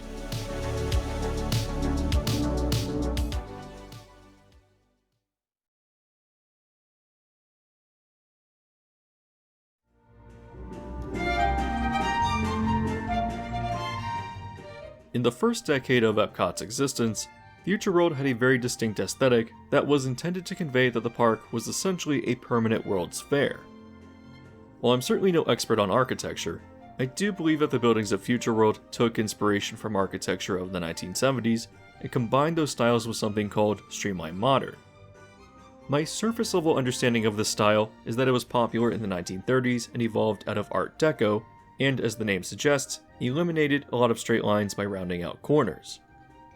Building structures seem to include a lot of glass and were all relatively short and horizontally oriented, and intending to convey a World's Fair theme, this particular architectural style borrowed heavily from the buildings of the 1939 New York World's Fair.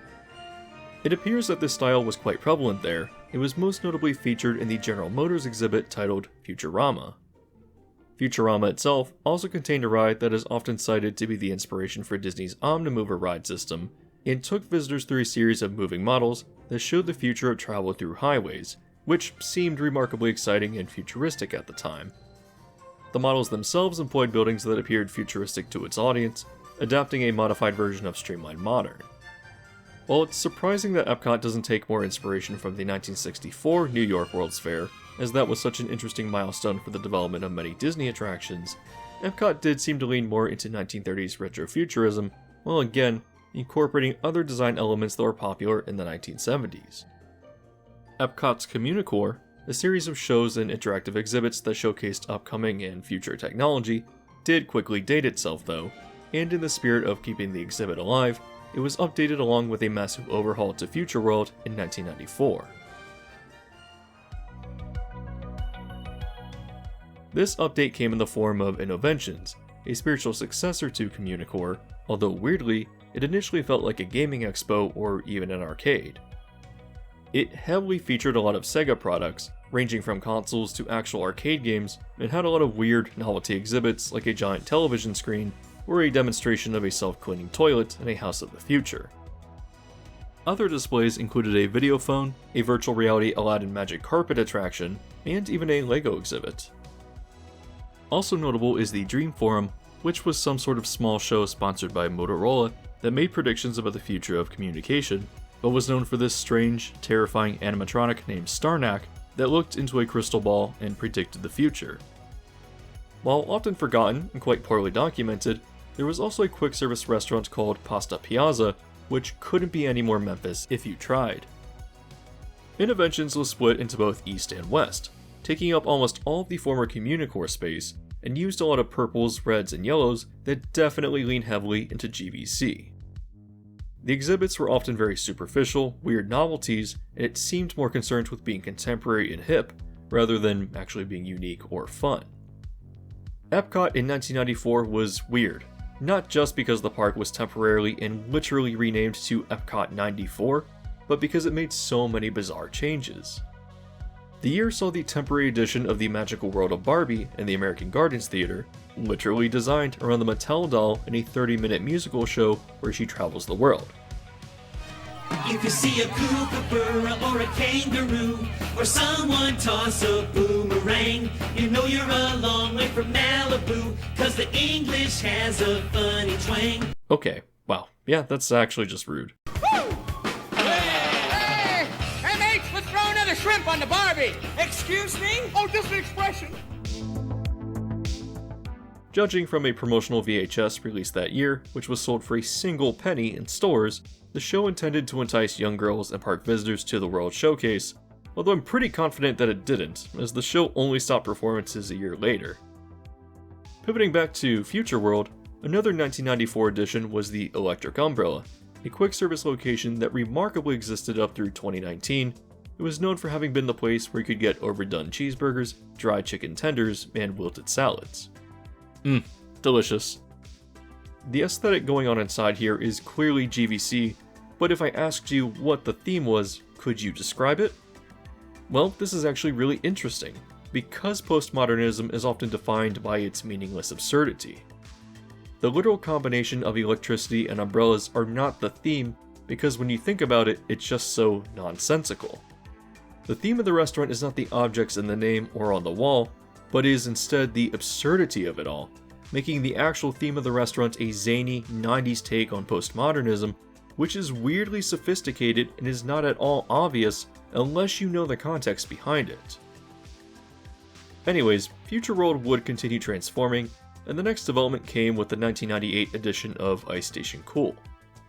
If you're familiar with Club Cool today, this was the original version, but as you can see, was much more interesting, as the entrance was themed with ice and a snow crawler. Once you entered the icy tunnel, which was actually kept at much cooler temperatures, you would initially notice manufactured snow that fell from the ceiling. Most notable here though is a Neanderthal frozen in ice, reaching for a refreshing bottle of Coca-Cola.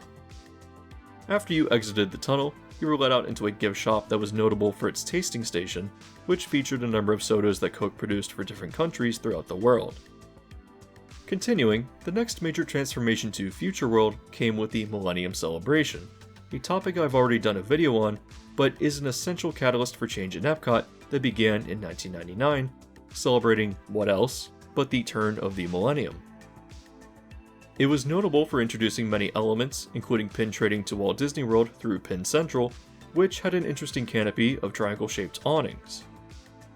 The celebration also brought the short-lived but interactive Millennium Village, a parade that traveled World Showcase known as Tapestry of Nations, and of course, Illumination's Reflections of Earth, probably one of the most, if not the most artistically significant fireworks show produced by Disney that celebrated all peoples, nations, and cultures.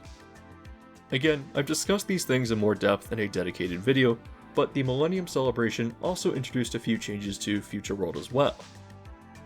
In the same spirit as the Electric Umbrella, Disney premiered a newly themed merchandise store, Mouse Gear, which is where you could find all of the generic stuff, mostly aimed at selling toys or tacky Disney cookware.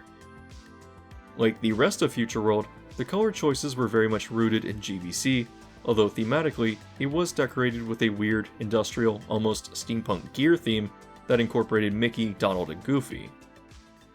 The Millennium Celebration also reworked Innoventions, introducing the Road to Tomorrow, which was literally a road through the buildings to help guide people through the maze of 90s postmodernism. As Innoventions continued to evolve, many of its exhibits were switched out for stuff that was more interesting and substantial, and I think the Road to Tomorrow was really the key point where it found its footing.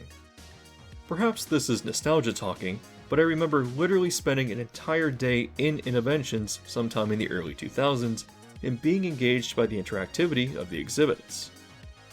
While some of these were still pretty superficial, things were generally a lot more interesting, or at least seemed more substantial than what initially premiered in 1994. It was more science museum and less arcade, and I think that this was a golden period for the space because it would quickly decline as contracts with sponsors expired into the late aughts, leaving much of Innoventions feeling empty and deserted. Having covered the aesthetics and general additions to Epcot during this time though, I of course have to briefly mention the attractions.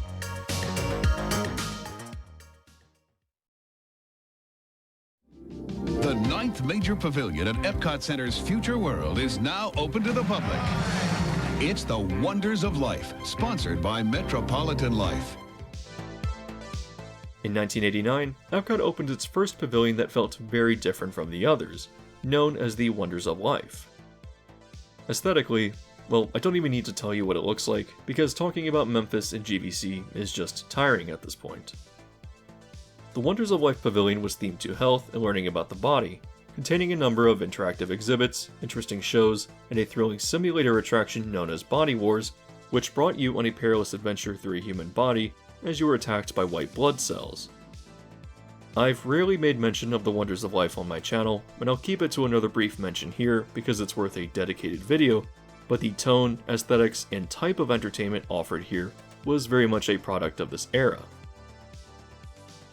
The next major addition came in 1994 with the introduction of Honey, I Shrunk the Audience to the Imagination Pavilion. It replaced Captain EO and was a 4D show based on the Honey, I Shrunk the Kids franchise, shrinking what else but the audience. In 1996, the Universe of Energy was rethemed into Ellen's Energy Adventure, losing the reverent, almost mystical tone of the original attraction that brought riders back in time to encounter dinosaurs and learn about the origin of fossil fuels. This new version instead replaced the old media with humor delivered through pop culture icons Ellen DeGeneres and Bill Nye the Science Guy. Epcot in the Eisner era was often criticized for stuff like this, but even I, as someone who was immensely interested in the original park, think that this is a relevant, sensible update to what was previously actually quite boring. The most interesting attraction of this era for Epcot was Test Track, which replaced World of Motion and was originally intended to open in 1997, but through severe technical delays, instead opened in 1999. Despite complaints otherwise, I actually think that Test Track was a great fit for Epcot's edutainment theme, and was a really creative, uniquely themed ride that is a testament to how great Imagineering was in the 90s. I've already discussed it in the context of both the Millennium Celebration and even its own video, so I won't go into more detail here, but I think people often forget that this was an absolute masterpiece of an attraction. 1999 also saw the replacement of Journey into Imagination with Journey into Your Imagination, which is something I already discussed in depth in the Millennium Celebration video. Essentially, it was so hated that it closed within 2 years and was replaced by Journey into Imagination with Figment, which wasn't received much better. I actually don't think that either version of the ride is actually that bad, and are just both widely hated because they don't stack up to the original. Since we're talking the 90s, well, like anything from this era of Epcot, both rides were mostly defined aesthetically by the purples, reds, and yellows of GVC and had a silly, almost flippant sense of humor to them. Finally wrapping up 90s Epcot though, the last attraction of what I consider to fit this era actually premiered in 2003, replacing the beloved Horizons with a controversial Mission Space. I think the idea of the attraction putting park guests into a G-force simulator that simulates, well, space travel and a perilous landing on Mars is actually a really cool idea. However, the ride was controversial because of its intensity, which led to widely publicized stories about the passing of a few park guests who experienced the attraction with pre-existing conditions. That's certainly sad, but it's also not the fault of the attraction either, and I think that hysteria in the media, which is something I remember vividly, did a lot to greatly hurt the reputation of what was otherwise something really interesting, innovative, and thematically unique. While a bit smaller than other pavilions, Mission Space is also a space-themed pavilion in itself, featuring a gift shop, an interactive game titled Space Race, and a space-themed play area, all framed against purples and reds that again evoke a sense of GBC, which I'm sure you're tired of me mentioning. This area used to be quite populated and lively, but as Mission Space has continued to age, the post-show area has just simply been abandoned. While I personally enjoy Mission Space and what it was trying to do, I do think it was also a misplaced inclusion because Disney crowds usually have a pretty low tolerance for thrills. Thrills were instead for people visiting Universal looking for explosive action, or was otherwise a major draw to regional amusement parks as they engaged in their own war over building the biggest, baddest roller coasters that anyone had ever seen.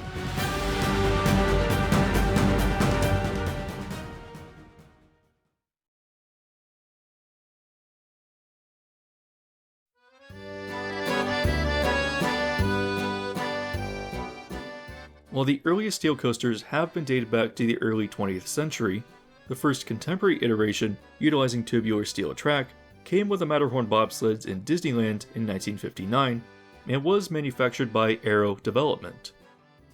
Since then, Arrow built a few mine train style steel coasters throughout the 60s and early 70s, but Arrow's first big new development came with the opening of Corkscrew at Knott's Berry Farm in 1975, notable for the novelty of featuring inversions with 2 corkscrews. The following year, Schwarzkopf introduced the first steel vertical loop with Great American Revolution at Magic Mountain. That was unfortunate for Arrow, as their first attempt at a vertical loop would open just 3 days later with another coaster named Corkscrew at Cedar Point, which was essentially the same thing as the original, but slightly longer and modified for the loop. Throughout the 70s and 80s, Arrow and Schwarzkopf were the primary manufacturers of steel coasters, which were appealing for their inversions, but were not particularly large, and the coaster landscape was still dominated by wooden coasters. While these companies would certainly innovate and try new things, such as Arrow's first attempt at a suspended coaster with Kings Island's The Bat in 1981, which was a disaster by the way, steel coasters were very much focused on relatively compact layouts that featured loops and corkscrews. However, Arrow really pushed things forward with what is considered their first mega looper, again at Kings Island as Vortex in 1987. Sitting on the former site of the Bat, Vortex was a record-breaking coaster with a lift hill that reached a height of 148 feet and featured an unprecedented 6 inversions. However, this record was quickly broken the next year with another Arrow coaster, Shockwave at Six Flags Great America, notable for its 170-foot tall lift hill and a whopping 7 inversions. Steel coasters were also getting faster, as its top speed of 65 miles per hour just beat out Kings Island's wooden coaster, the Beast, at 64 miles per hour, but Shockwave was still outshined within its own park by American Eagle, which still managed to beat it out with a top speed of 66 miles per hour.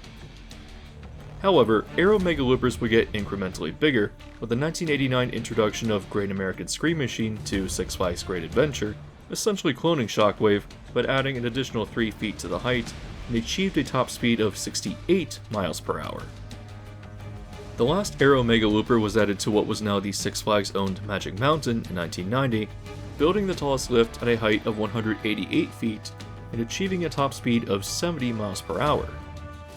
However, while these coasters were interesting for what was once seen as their impressive size, they really were just larger versions of elements that were becoming quite ubiquitous and conventional within the industry. The start of the coaster wars of course begins with Arrow. A consensus seems to be that the definitive starting point was in 1989 with the opening of Magnum XL 200 at Cedar Point. As the world's first hypercoaster, which is defined as a continuous circuit roller coaster that reaches a height of 200 feet or above, Magnum was notable not for loops or corkscrews, but rather because it didn't have them. Magnum's layout set the standard for what future hypercoasters would be, focusing on intimidating riders just through sheer height on their initial lift hill, and then once the train drops, using speed and elements that produce airtime for riders to manufacture a thrilling layout, notable for not having any inversions. At the time of its debut, Magnum was a record-breaking coaster, topping out at 205 feet, achieving a top speed of 72 miles per hour, and offering a drop angled at 60 degrees, a record for a continuous circuit coaster at the time. Magnum wasn't just important for popularizing and establishing the standard for the hypercoaster, but its record-breaking success for Cedar Point launched a war through the 90s, where parks were always looking for the tallest and fastest coasters to keep bringing visitors back, again and again. The next record breaker was manufactured again by Arrow and premiered at Kennywood in 1991 as Steel Phantom.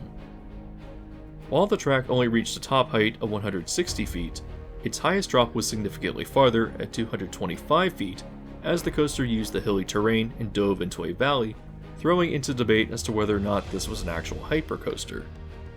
Weirdly enough, this was the second drop of the ride, and unlike the formula established by Magnum, Steel Phantom was essentially a mega looper as it featured 4 inversions. It also achieved a speed record of 80 miles per hour, but was so rough and resulted in so many consistent injuries that it was actually decommissioned in 2000. Still, the idea of such an intense terrain coaster was too good to give up, but with the help of D.H. Morgan Manufacturing, many portions of the track became the basis for a new coaster, Phantom's Revenge, in 2001. Well, still up for debate as to whether it was a true hypercoaster or not, because the second drop now reached 232 feet. The layout was more true to the model, having removed all inversions and focusing mostly on speed and airtime. The original Steel Phantom did not hold its records for long though, as Arrow developed another hyper for Blackpool Pleasure Beach, Pepsi Max Big One, which opened in 1994. While its speed peaked at 74 miles per hour and so did not top Phantom, it did reach the tallest height yet at 213 feet and a steepest drop record of 65 degrees. Its height record was then broken in 1996 with the opening of Fujiyama at Fuji-Q Highland, with a then staggering height of 259 feet and just edged out Steel Phantom with a top speed of 81 miles per hour. Fujiyama was manufactured by the Japanese company Togo, which is actually not the first of their coasters to appear in this video, because if you remember, they manufactured the Manhattan Express or the New York Hotel on the Vegas Strip.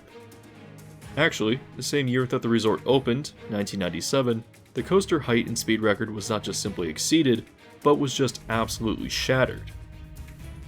Opening in January at Dreamworld, Tower of Terror was an Intamin-produced coaster that launched riders at 100 miles per hour up a vertical spike that stands at a whopping 377 feet tall.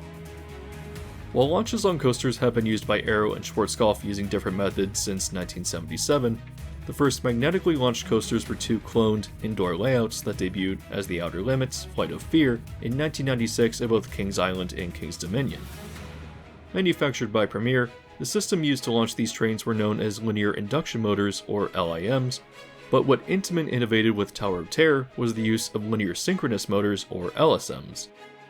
The difference in how they work technically is not important to the video, but LSM launches have become the preferred method of manufacturers today, and while Intamin has been manufacturing many different types of rides since their founding in 1967, the 90s was when they started becoming a true competitor in the coaster market.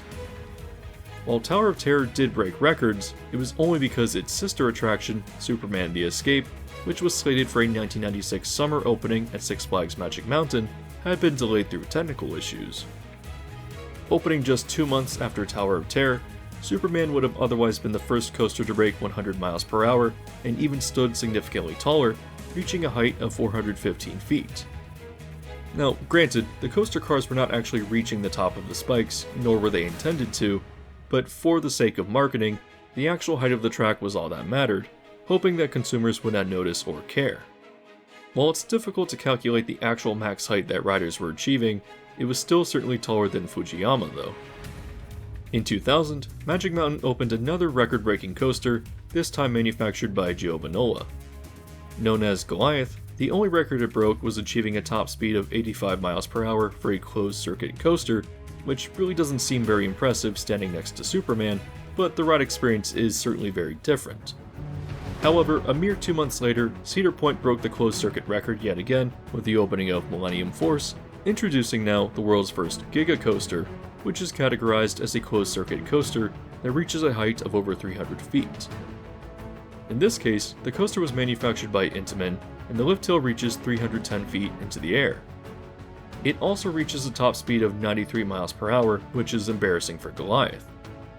However, the one-upsmanship wouldn't stop there, as Millennium Force was outshined 3 months later with the Morgan-produced Steel Dragon 2000 at Nagashima Spa Land.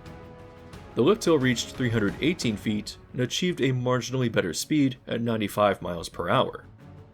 That speed record was broken quickly in 2001 by the SNS manufactured Dodonpa, yet again at Fuji-Q Highland, using compressed air to launch riders at 106 miles per hour. However, height and speed records will be definitively wrapped up, with Intamin yet again stepping in to break them through their innovation. While LSM launches are the preferred method today, it was still quite tricky in the 90s, and Intamin experimented with a hydraulic launch system as an alternative to magnets, first introducing it with Accelerator at Knott's Berry Farm in 2002 as a proof of concept. Confident that this new method worked well, Intamin partnered with Cedar Point to produce the best record breaker yet, and in 2003 opened the racing-themed Top Thrill Dragster.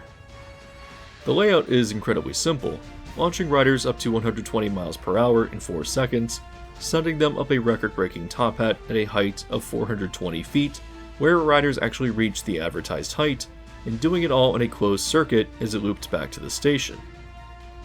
It truly was a breathtaking feat, but Intamin outdid themselves yet again in 2005, debuting King Dakar at Six Flags Great Adventure, launching at 128 miles per hour, reaching a height of 456 feet, and even adding a hill on the return. To me, the introduction of King Dakar, despite being beaten in height and speed much later, was the definitive end of the coaster wars. While it was cool to see what extremes that coaster manufacturers were capable of producing, the majority of these coasters were essentially just one-note marketing gimmicks. In today's coaster landscape, the importance of pacing, comfortability, and more nuanced use of elements has taken priority, and while many parks and manufacturers in the 90s were trying to achieve world records, the period was also extremely important in developing other industry standards for coasters that would lead us to where we are today.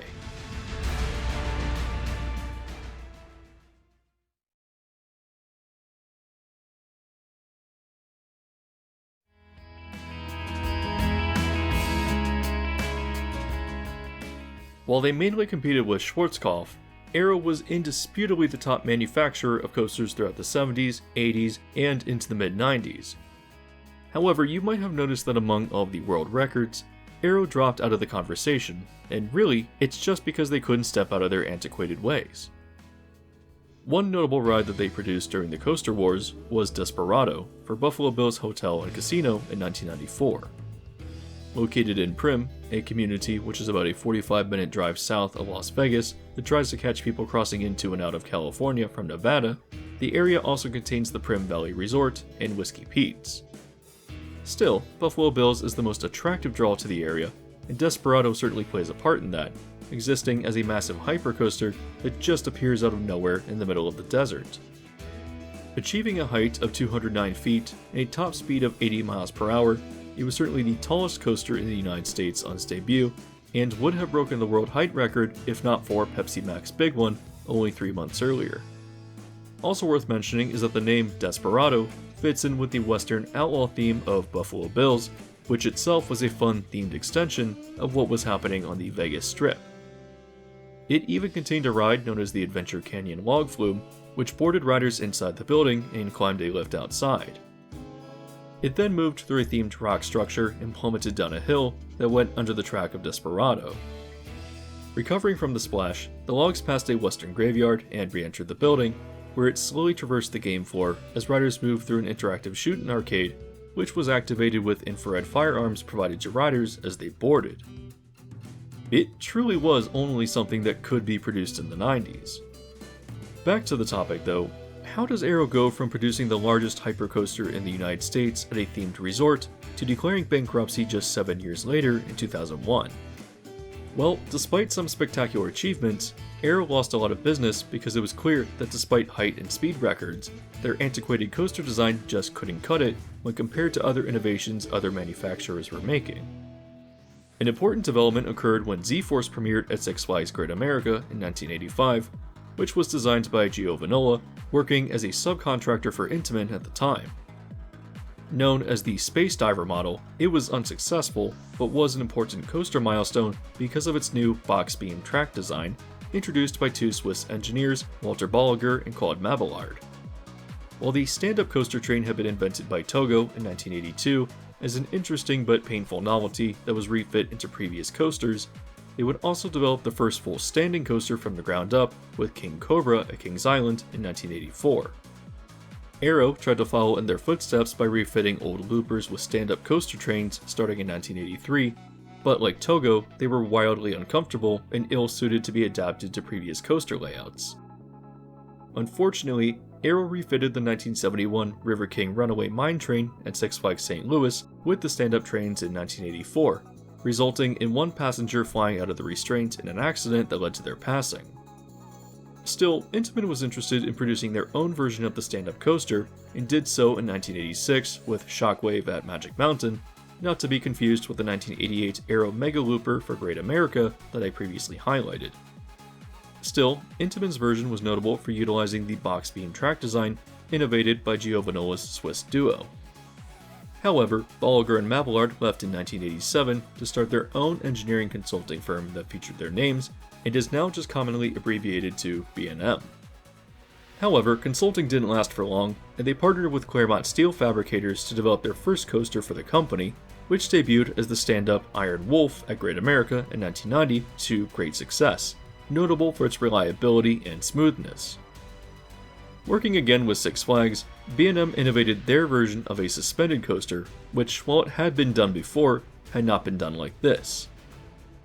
In 1992, Great America also received their first inverted model, Batman the Ride, which was fast, whippy, and intense, allowing for multiple inversions. While coasters suspended from a track had been attempted before, especially by Aero, they lacked inversions completely and were often technically unreliable. Not only was the queue for Batman really well themed for a Six Flags park, because, well, it was the 90s, but this particular coaster model was absolutely revolutionary, showing that B&M could innovate while also providing intense but comfortable experiences. Parks quickly took notice and began ordering coasters from B&M, but due to their limited manufacturing ability, production was slow.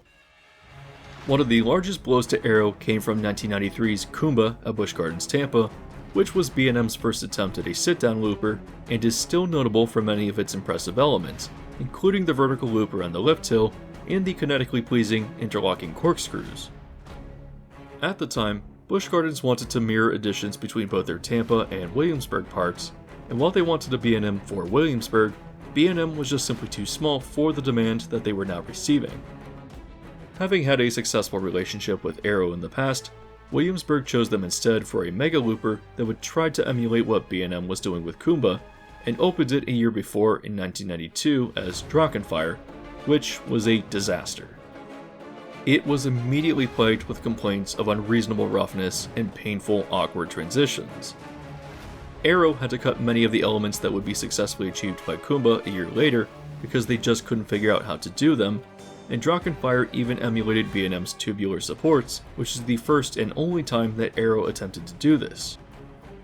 Drachenfire was so hated that it closed quickly in 1998, but it's also a great example of how behind Aero was. While B&M was using computers to simulate force and design track with more subtlety in its specifications, Aero was stuck in the past, using tried and true methods of radius tangent design. This essentially means that Aero was still combining straight pieces of track with circular designs that were mathematically formulated in the 70s for their inversions, literally hand-bending track on site to connect the pieces. This may have worked in the 70s and 80s, but it clearly did not scale to the bigger coasters that parks were demanding, and it led to the incredibly rough mega loopers with just awful, often painful transitions. While Aero was using computers at this point, it still didn't negate that they weren't changing their core philosophy or even heartlining their layouts, which is a method of design for turns and inversions that places the literal heart of riders at the center of the radius, resulting in the smoothest and safest way to turn a coaster train on the track. This is what allows B&M coasters to be forceful and whippy while still providing optimal comfort, as demonstrated here on the 1996 invert Montu at Busch Gardens Tampa. Also, I used this specific example as an excuse to highlight the Egyptian theming, which is fantastic, and is again, a product of the larger-than-life theming of the 90s. So not only was Arrow failing to adapt its track design when outclassed by B&M, but they didn't innovate much of anything either, as they only stuck to loopers and hypercoasters. In this decade, B&M introduced the dive coaster with Oblivion at Alton Towers in 1998, the first dueling coaster, which is different from a racing coaster, with Dueling Dragons at Islands of Adventure in 1999, and their first floorless looper with Medusa at Six Flags Great Adventure the same year as well. Islands of Adventure also opened with the Incredible Hulk, introducing B&M's own powerful version of a friction wheel launch. Say what you will about the unreliability of Intamin, but as discussed earlier, they were innovating too, and a notable example of this is Volcano the Blast Coaster, which opened in 1998 at King's Dominion. While they didn't innovate these specific elements, Intamin was the first to combine a suspended coaster model with an LIM launch, and if you didn't notice, it goes through and around a massive volcano. Granted, the volcano structure was originally built in 1979 and contained a dark ride, a flume, and a rotor flat ride, but putting a suspended launch coaster into the mountain is as radically cool as the 90s could get. The 90s also saw the rise of other coaster manufacturers like Premier, which were doing launch coasters. Vekoma, which was still emulating Arrow track design and was not in the best place and even filed for bankruptcy in 2001, was at least notable for their adaptability, doing great custom coasters for Disney in particular. Also, wooden coasters were getting bigger and faster, as new wooden coaster manufacturers either rose and fell during the decade, or otherwise are still going strong today. Despite its negative reviews and disproportionate number of reported injuries, the RCCA premiere of Son of Beast in 2000 at Kings Island was notably innovative. It was the first wooden hypercoaster, reaching a height of 218 feet, and had a record-breaking top speed of 78 miles per hour, all while introducing the first vertical loop for a wooden coaster. Now, to be fair, it was probably just as uncomfortable and hated as Drachenfire, but at least it was trying something new. So, among all of this, what was Arrow, America's greatest coaster manufacturer, going to do? Well, past 1994, they did almost small to mid-sized loopers exclusively, and while some were more memorable than others, this just wasn't going to cut it. With one last desperate chance at remaining relevant among increasingly smaller income, Arrow partnered with Six Flags to bring a new and revolutionary coaster to Magic Mountain, which will be known as simply X. Arrow called this particular model the Fourth Dimension Coaster, distinctly defined by its seating on the outside of the track, which flips riders wildly in controlled moments as the train moves throughout the ride course. While it initially opened to positive reviews, the cost of development was so high that Arrow had to file for bankruptcy in 2001. This was not helped by the plague of technical issues that came with it, as it was delayed from its 2001 summer opening into early 2002, and even after operating, had so many major issues that Six Flags sued Arrow for $5.8 million, and even considered buying the model plans just to see if they could fix it themselves.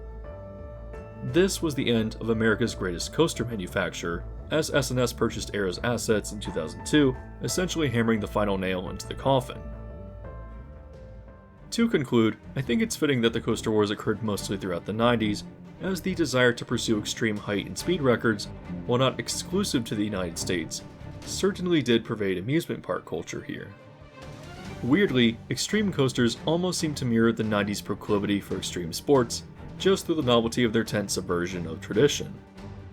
The decade was a catalyst that saw the coaster landscape change dramatically, and ultimately, for the better, even if there were some significant industry casualties along the way.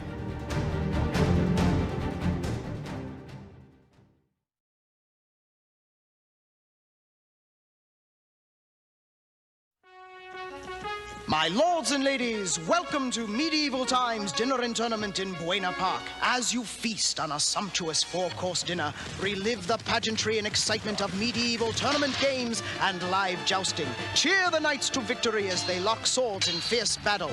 Medieval Times Dinner and Tournament, the only permanent 2-hour dinner and show of its kind anywhere. Despite the claim otherwise, the Buena Park location for Medieval Times was not unique, as it opened in 1986, 3 years after the original location in Kissimmee, Florida. Now, I think it's pretty safe to say that Medieval Times falls outside of the 90s theme of this video because this type of dinner show was strange for the early 80s, but what it did do was popularize exactly this form of entertainment. If you don't know what Medieval Times is, then I suppose it's best summarized as a dinner show where attendees sit in an arena and are served a feast of items like roasted chicken, buttered corn, and tomato bisque, among a few other items as well.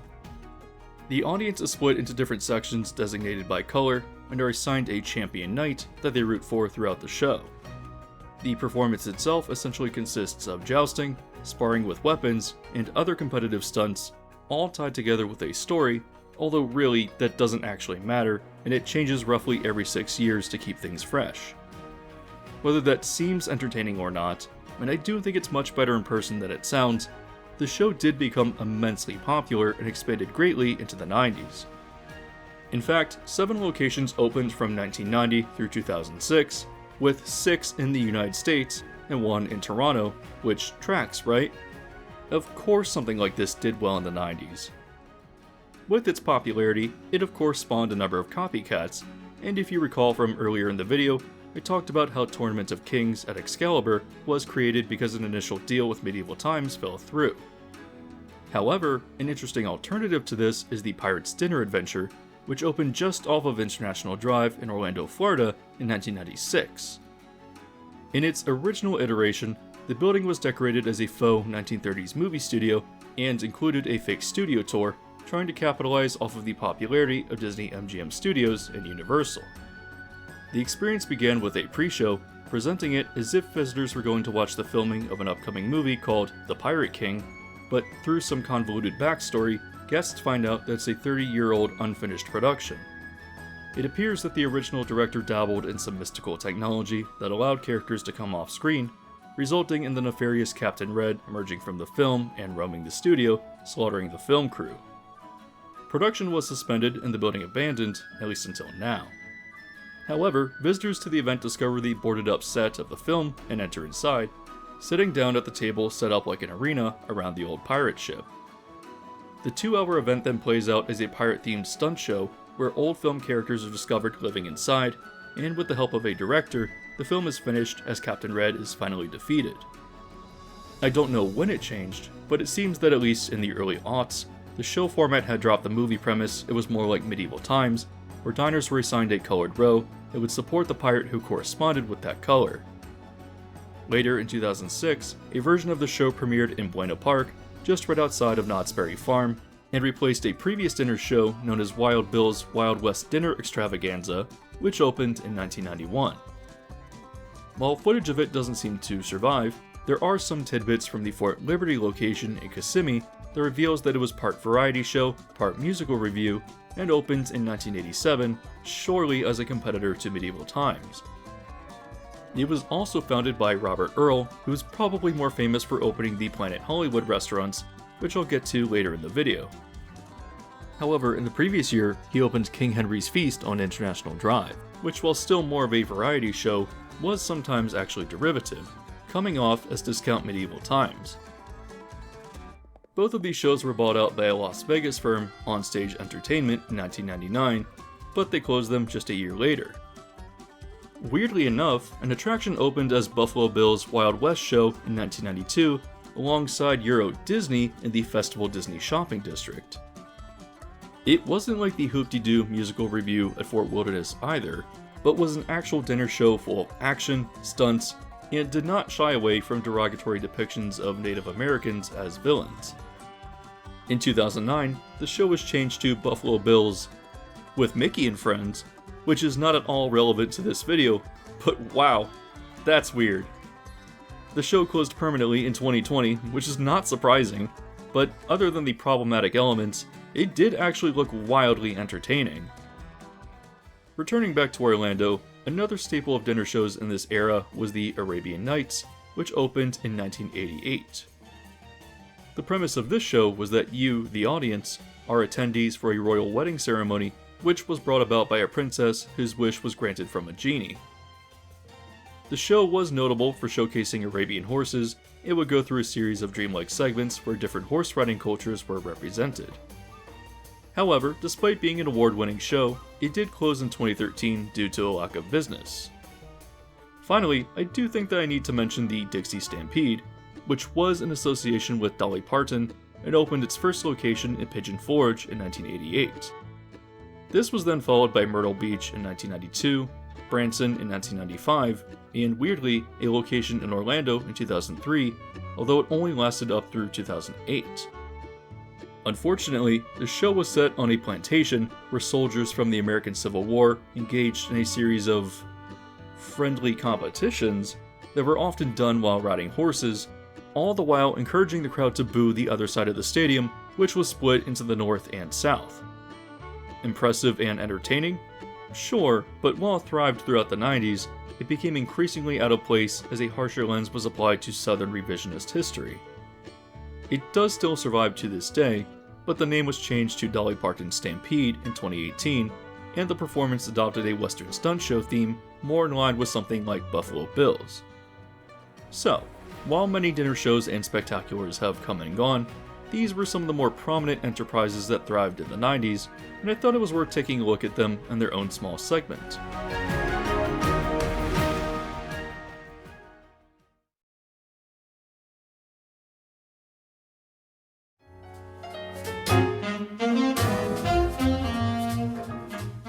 The next part of our journey through the decade takes us to New York City, which itself became an interesting hub of family entertainment. If you visited the island of Manhattan in the 1880s, one of its more prominent locations was an intersection known for its horse coach production, dubbed as Longacre Square, named after Longacre in London, which was famous for the same thing. Originally home to William Henry Vanderbilt's American Horse Exchange, the square was created by the intersecting streets of 7th Avenue, 42nd Street, and Broadway, and the area was and continues to be known for its rich history of theater. As electricity was introduced to New York City, it opened the door for the Interborough Rapid Transit Company to open its first underground subway line in 1904, with a stop in Longacre Square, drawing a lot more people and businesses to the area through its easy access. During the construction of the subway, the New York Times commissioned a skyscraper at the intersection, which was the second highest in the city at the time, and opened in 1905 as their new headquarters. Seeing the significant potential for this area, the city renamed Longacre Square to Times Square the previous year, and it would continue to grow as a hub in the city, known for its theaters and entertainment. However, as the United States entered the Great Depression, the theater industry in New York struggled and new, cheap businesses moved in, introducing explicit and seedy films that tainted the reputation of this area. Throughout the 20th century, Times Square still maintained its theater industry and became an iconic symbol of American consumerism, but alongside this were a lot of disreputable businesses, adult entertainment, and a pretty significant rise in crime. New York City's own brightly lit Den of Sin really makes the Vegas Strip of the same era seem a lot more tame, and as it aged throughout the 70s and 80s, it only continued to get worse.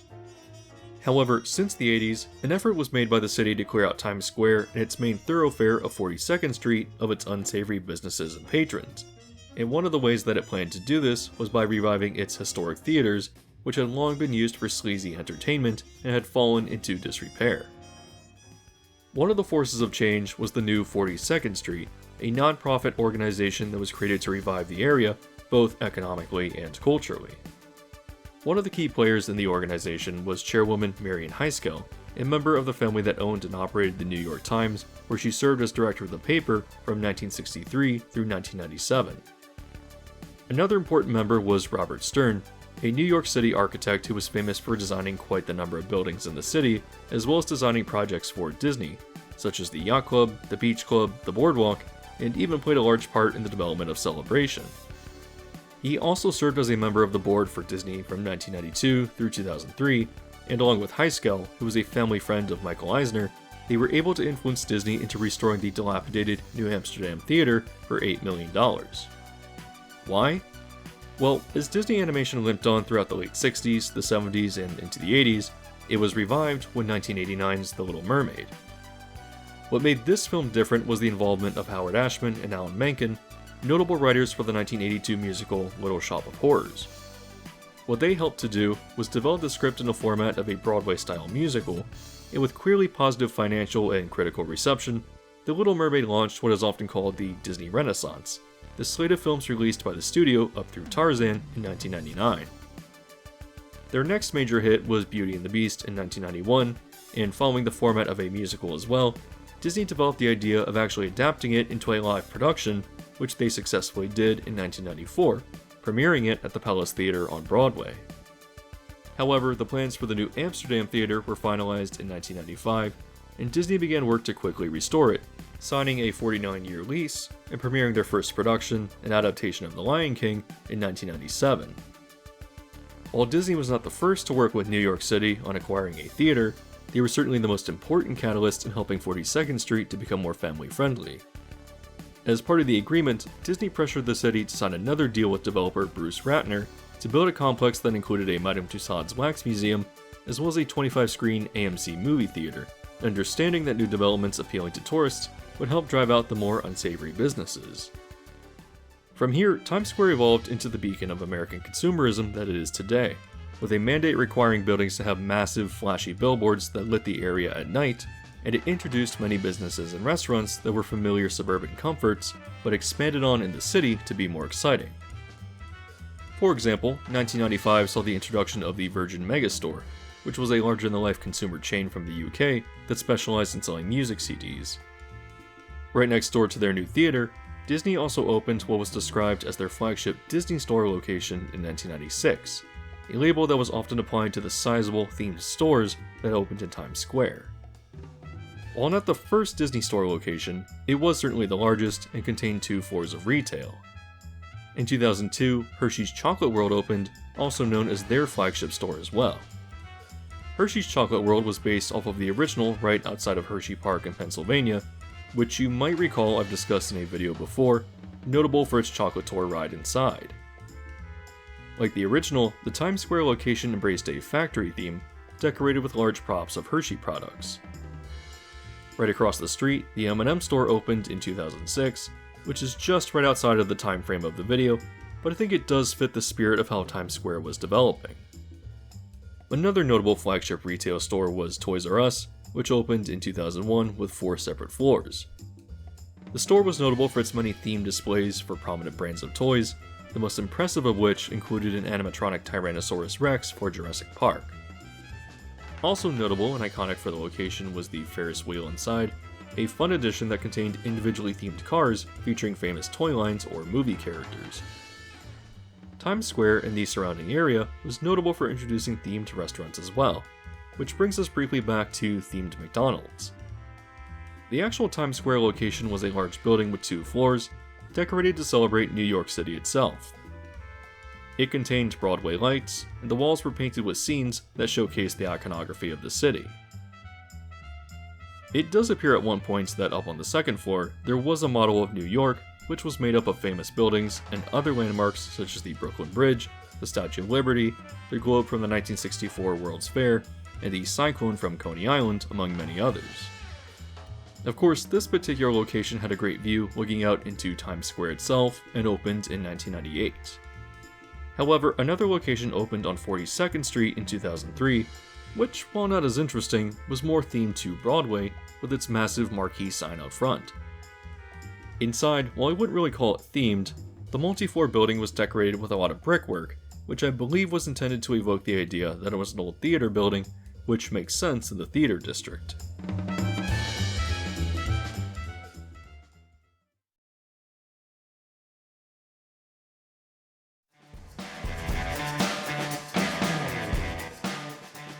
Times Square was also home to other themed chain restaurants, including ESPN Zone, which opened in 1999, and Bubba Gump Shrimp Company in 2003. However, New York was known for other original themed restaurants during this era too, and one of its most unique was WWF New York. Opening in Times Square in 1999 in the old Paramount Theater building, the restaurant was themed to wrestling branded through the World Wrestling Federation, although following a lawsuit from the World Wildlife Fund, it was renamed to World Wrestling Entertainment in 2002. Subsequently, the restaurant was renamed to The World the same year as well. The appeal of the restaurant was that it was also a place where wrestling fans could view pay-per-view events, although from anecdotes I read online, the place was apparently empty most other nights. The food was also notoriously terrible, although this reputation was offset with a nightclub, a WWE merchandise store, and an arcade to bring in some additional revenue. Ultimately, the world did not last very long and closed in 2003, but at least the idea of the establishment was interesting because of its novelty. Still, while it was technically themed to wrestling, the actual interior design was rather unremarkable, and if you wanted an experience that was more overtly themed, all you had to do was make a short walk over to Paramount Plaza. There you would find a recess that led to a courtyard below street level, which featured a mounted UFO to draw your attention. Looking around, you saw the sign for the establishment, Mars 2112, and as you entered inside, you would find yourself in a waiting area designed almost like a spaceport. Patrons to the restaurant then boarded one of two identical simulator attractions. Through a 3-minute experience, riders would fly out of New York City in this simulated spaceship, using speed rings to get to the moon, and finally engaging with a device that opens up a time-traveling wormhole. Moving through, the ship passed through a few dramatic cosmic events in space before landing on Mars in the year 2112. Once let out from the simulator, patrons moved through a small canyon and into the Star Bar, which served themed cocktails. Once ready to be seated, diners emerged out into the Crystal Crater, a 3-story room that contains the majority of tables. The establishment was decorated with space-themed props that related to Mars, and looking up at the ceiling of the Crystal Crater, an LED light display simulated a fantastical night sky. While dining, roaming aliens would interact comedically with patrons, with some of the more notable characters including Empress Gloriana, the ruler of Mars, or an odd scientist known by the name of Dr. Mars. The restaurant opened in 1998, and like many other themed dining establishments of the time, was known for both its excessive theming, but also downright terrible food quality. That being said, it does appear that the presentation of the sci-fi food was at least creative, which is something that I don't think the world has ever really seen since, at least not until Disney started doing it with Satuli Canteen at Pandora in 2017. Still, for the tackiness of Mars 2112, it was very well themed, and thought was even put into how patrons left the restaurant, sending them through a simulated teleportation/time travel machine to get them back to Times Square. Another notable themed restaurant that emerged in New York City in the 90s was the Jekyll and Hyde Pub, which opened its first location on 7th Avenue in the West Village in 1991. What made this restaurant so remarkable was its eclectic horror theme, and if you know anything about the Adventures Club on Pleasure Island and Walt Disney World, then you'll see a lot of similarities here. It was a dining space filled with comedic animatronics that would banter with the guests and with live actors, and while quite small, was remarkably well themed and entertaining. In early 1995, another much larger location would open on 6th Avenue just south of Central Park, known as the Jekyll and Hyde Club, and while it wasn't in Times Square, it was at least within reasonable walking distance and still accessible to tourists. This location was much larger, and once patrons entered the restaurant, they were put into a pre-show of sorts, where they were judged by spirits on their wickedness, and, failing the test, spikes began to descend from the ceiling, implying your demise. Once the lights flicker out, you are then invited in by ethereal voices. Once patrons stepped into the restaurant itself, they could be seated on any of the 4 floors, which, working from the bottom upwards, were called the Grand Salon, the Library, the Laboratory, and finally, the Attic. They overlooked a main stage where one of 2 shows would play, one of which was Dr. Jekyll coming out, warning them of danger, and then transforming into Mr. Hyde, aided by smoke and lighting effects to achieve this. The other show involved Dr. Frankenstein, who would lift a corpse on a table and provide a jolt of electricity, animating it into the famous monster. Guests to the Jekyll and Hyde Club interacted with a number of roaming characters, and animatronics on the walls would cycle through different bits. On the 3rd floor, a control booth was able to access cameras and the animatronic figures on all levels, using a microphone to interact more personally with guests on any given floor. Also notable was the bathroom, which, if asked for, guests were vaguely directed to the library with no further details. The actual bathroom itself was hidden behind a trick bookcase, which would lead to comedic confusion, although in retrospect, I don't know how this wasn't illegal. Unfortunately, this location closed in 2012. It was moved to a smaller but still notably interesting location in Times Square the same year. While it falls way outside of the 90s scope of this video, At the very least, it was a continuation of a very 90s idea, though it too unfortunately closed in 2015, followed by the original pub location in 2022. Also, a special thanks to Zach, a viewer of the channel, for helping me research this particular portion.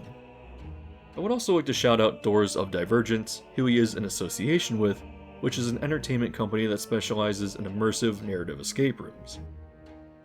While not as thematically significant, I want to move away from the Jekyll and Hyde Club and briefly highlight Ellen's Stardust Diner, which is just north of Times Square. While it falls outside of the Times Square revival period as it opened in 1987, the diner is a 1950s themed establishment that did probably benefit a lot from it.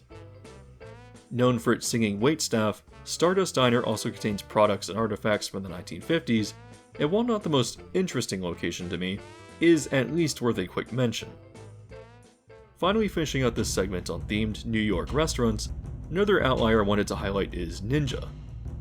What makes this different is that it opened in 2005, so it really stretches the 90s designation, but it was also located down on Hudson Street, which is pretty far south of Times Square, and so not fitting for the theme of this segment. Still, this ninja-themed restaurant that served vaguely Japanese dishes seemed like a fun time, where the waitstaff dressed like ninjas tried their best to startle you through dumb pranks. Hey, Ben! Here are your menus, sir. We've stabbed people accidentally, of course. We've caught people on fire. Are you a ninja? No, I'm a chef. Ninja is more of an honorary mention because it doesn't really fit anywhere, but this does bring the Times Square segment of the video to a close. While its establishments may not have been as overtly themed as the resorts on the Vegas Strip, in many ways it did feel like an East Coast counterpart as it pivoted towards family entertainment.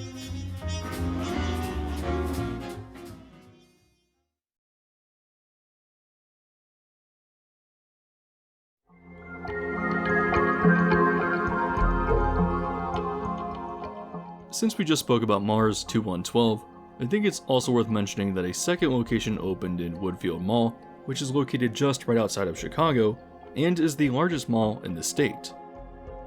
This version of the restaurant was built inside a defunct Cineplex theater, and operated briefly from October 2000 up through November of 2001, and closed from just simply not generating enough business. However, like its New York counterpart, it too began with a simulator that took you to Mars, and was otherwise pretty similar. However, the restaurant is not the focus of this segment, and is instead a good segue into shopping malls of the 90s. In the intro of the video, I did briefly show a photo of the food court from White Flint Mall in Bethesda, Maryland.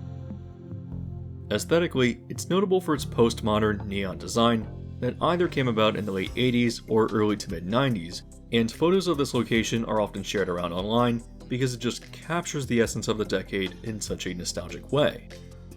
If this is what the food court looked like, then what about the rest of the mall?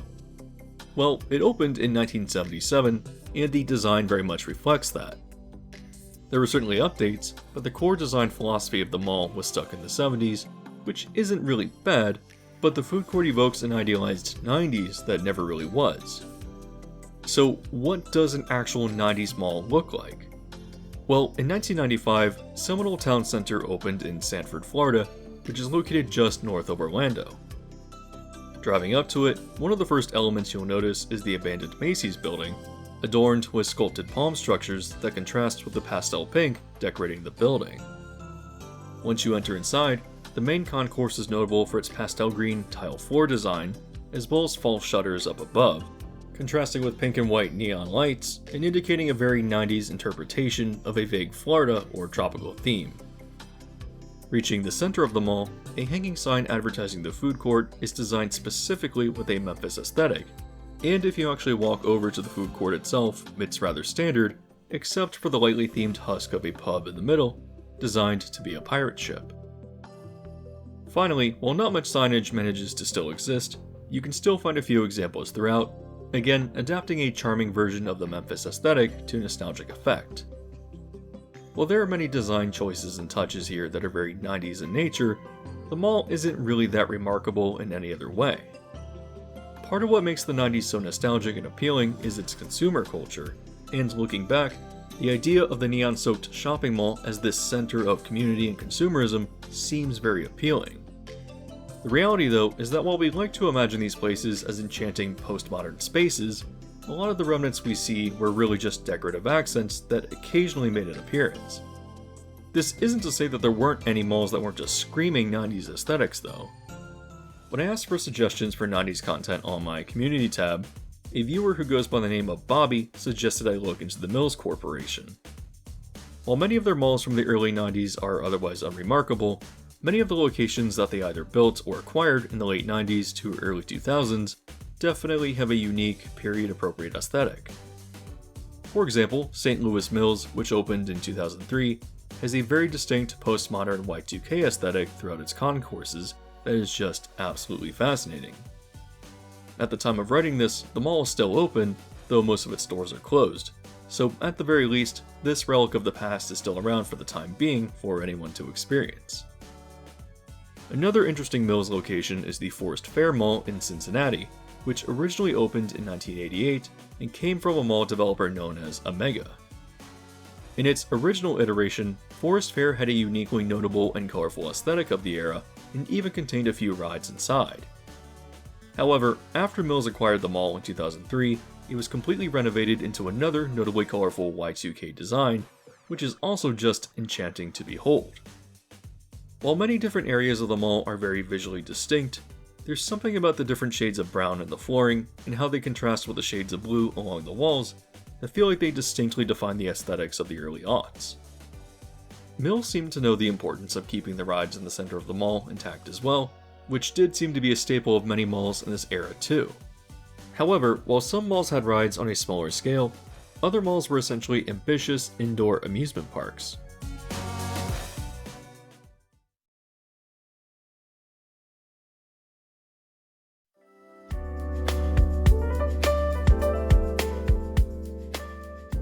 The West Edmonton Mall, opened in Alberta in 1981, is not only Canada's largest mall, but the largest in the world at the time. On opening, the mall was 1.1 million square feet in size and contained 220 stores, notable for its three anchor tenants with The Bay, Eaton's, and Sears. However, 1983 saw the opening of Phase 2, which not only expanded the mall to over twice the size it was previously and added another remarkable quantity of 240 stores, but it also added a few attractions as well. This included the Ice Palace, a skating rink large enough to accommodate an NHL game, and was actually a practice space for the Edmonton Oilers up through the late 80s.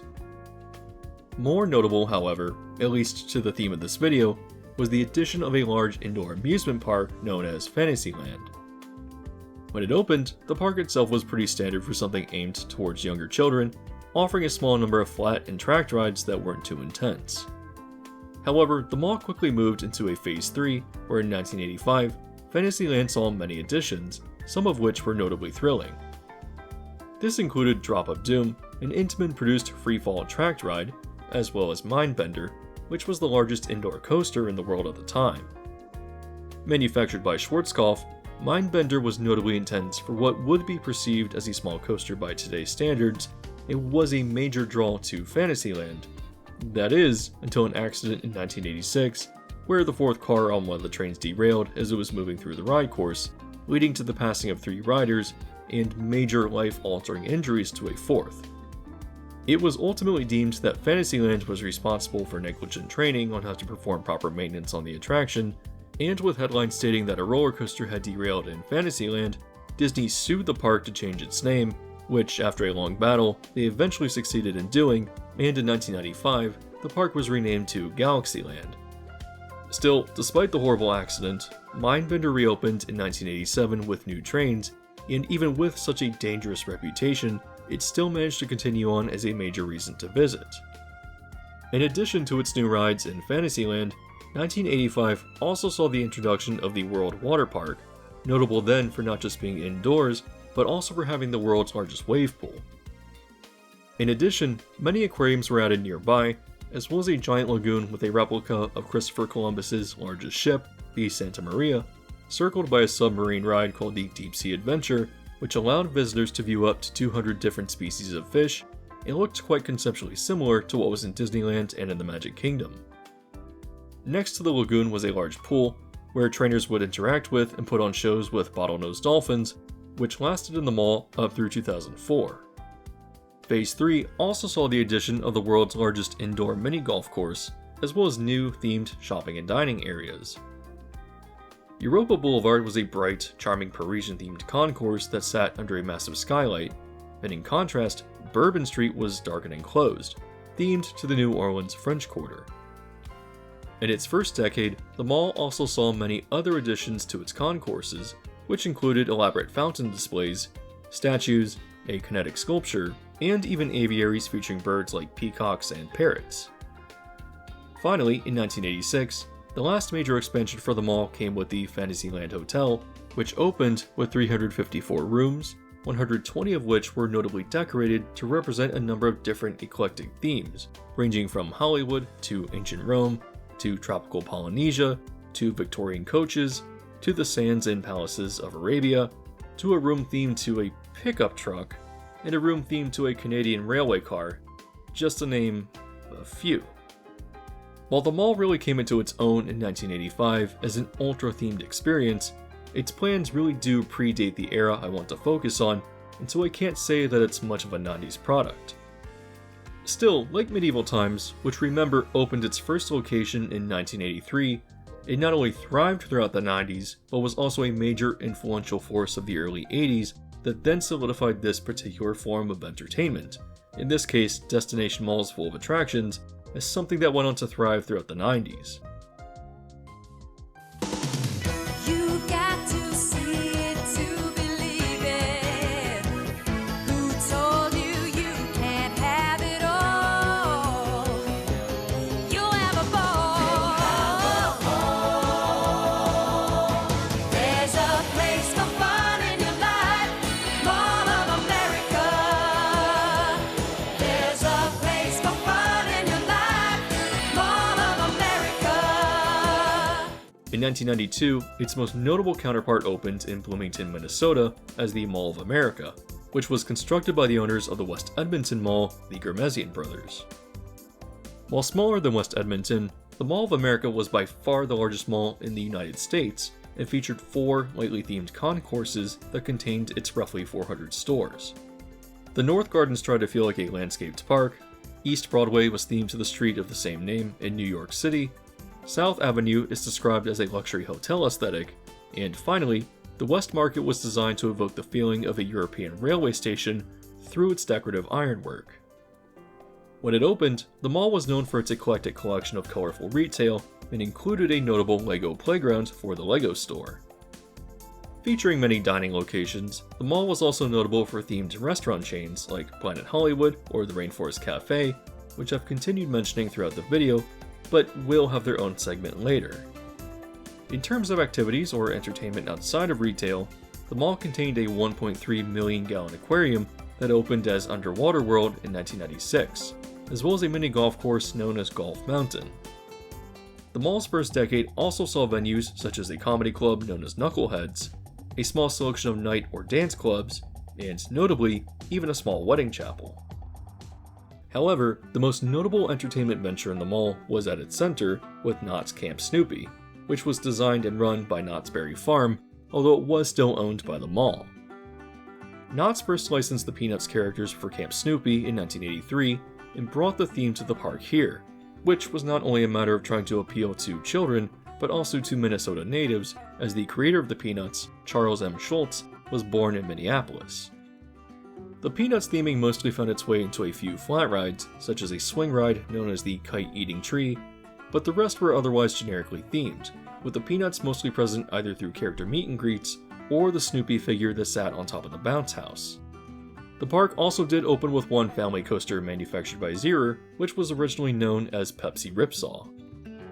Visitors to the park would also notice its fake landscaping and rockwork, which I think makes a lot of sense for building a park indoors, especially when it can operate year-round, shielded from the Minnesota winter. It's obviously fake, but the emulation of being outdoors does a lot to make the park feel like a pleasant space, and was itself also a thematic callback to the western theme of Knott's Berry Farm. In fact, the park originally opened with a western-themed shootin' arcade, and most notably, a remarkably well-themed log flume known as Paul Bunyan's log chute. Themed after the famous American folk hero, the flume first brought riders through Paul's logging camp, before sending them up the first lift hill. Here, riders moved through the kitchen, featuring animatronic figures preparing a stack of pancakes, and a bottle of Knott's famous boysenberry pancake syrup could be seen nearby. Once they reached the top, the logs meander throughout the scenery, which is made up of rockwork, trees, and forest critters, while also providing great views of the park. From here, riders move into a log cabin structure which reveals another scene, where on the right, a bear is climbing a tree, and moving into the darkness, riders then find themselves falling down the first drop. The log then moves into another forested scene where riders witness Paul Bunyan himself, and climbing another lift hill, he warns them of the dangerous sawmill. Once they reach the top, a sawmill worker quickly stops the saw, and riders move outside again. They then approach the final drop, splashing down into the scenery below, and returning back to the load station. Not only was this ride really well themed for what we could expect from an indoor amusement park, but Camp Snoopy overall was a really well designed space that seemed like it knew its family audience pretty well. However, Knott's was acquired by Cedar Fair in 1997, which also included the licensing rights to the Peanuts, and while a few different versions of Camp Snoopy have come to other Cedar Fair parks since, the park in the Mall of America lost its Knott's and Peanuts branding after a falling out with Cedar Fair. In 2006, the park was rebranded briefly to the Park at Mall of America, as it worked to remove licensed references to Knott's and the Peanuts, and soon after, in 2008, through a licensing deal with Viacom that included ride replacements or rebranding, it officially reopened as Nickelodeon Universe. So, while not every mall in the 90s was defined by nostalgic postmodern aesthetics, in many places they certainly were. I think it's no coincidence either that the rise of the West Edmonton Mall in the 80s was perfectly timed for the rise of themed entertainment in the 90s, and the success of the Mall of America and Knott's Camp Snoopy are certainly proof of that.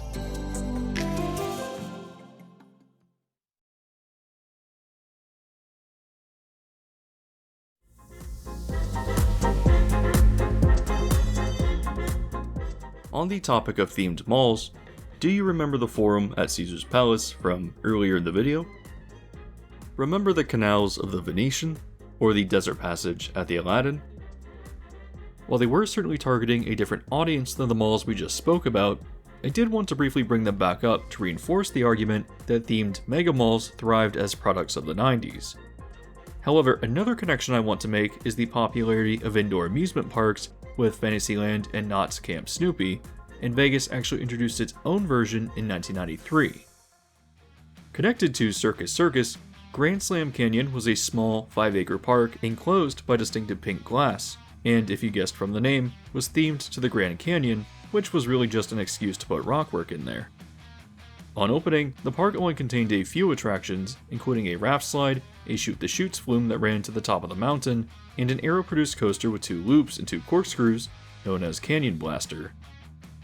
The park also dotted 8 different animatronic dinosaurs around the landscape, which guests could learn about from nearby plaques. It's a strange addition, but I guess you wouldn't forget seeing them, and Vegas was very much about novelty after all. The park was initially quite popular, although the common complaint was that there was little to do, and it quickly added in some smaller activities and flat rides in 1994 to better attract a family audience. In 1997, the park was renamed to the Adventure Dome, which I do think is a better name, and it has continued to operate up through today, which stands in contrast with the short-lived MGM Grand Adventures that was located further south on the Strip. Before we get to that though, I need to provide a bit more context as to how the park came to be. In 1973, the MGM Grand opened as the newest resort on the Strip and was owned by Kurt Kerkorian, a notable real estate developer in Vegas at the time. It was named as such because of his acquisition of MGM, as in the movie studio, in 1969, and Kerkorian also owned the land that Caesar's Palace had been built on, which obviously stood out through its unique theme. The MGM branding for this particular resort would help it stand out as well, and while not really themed, was at least decorated luxuriously. However, a fire broke out in a downstairs deli in 1980, which spread smoke throughout the poorly ventilated hotel, leading to a severe 85 casualties, mostly from inhaling smoke and carbon monoxide poisoning with no easy way to escape. While the resort did reopen with updated fire safety measures in 1981, the high cost of litigation against MGM led to Krikorian selling the resort to Bally Manufacturing in 1986, as he had already begun focusing on other business ventures instead. He shortly came back to the idea of another Vegas resort though, and development began on the new MGM Grand, which now opened on the south end of the Strip in December of 1993. The structure was absolutely massive, containing the largest gaming floor in the world at the time, as well as 5,000 rooms, most of which were located in its 30-story emerald glass towers. One of the resort's entrances also contained a giant lion structure that faced the Strip, which obviously drew a lot of eyes. In its original iteration, the MGM Grand was notable for its Wizard of Oz theming inside, with a massive display of Emerald City and the 4 main characters from the film posed in front, covered by a 7-story tall domed ceiling that had clouds projected onto it. The Emerald City also contained an attraction inside, and once tickets were bought, guests walked an immersive exhibit along the yellow brick road through iconic locations in the film, encountering animatronic versions of the characters. Once they reached the end, they were led into a small theater where they experienced a 15-minute magic show known as the Wizard's Secret.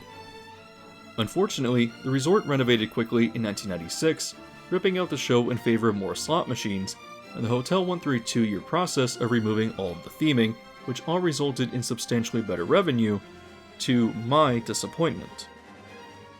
The lion itself was also demolished during this time, replaced with a large bronze lion statue instead, which is still impressive, but also somewhat less interesting than the original. Going back to the opening though, the resort also premiered a theme park, MGM Grand Adventures, right across the street.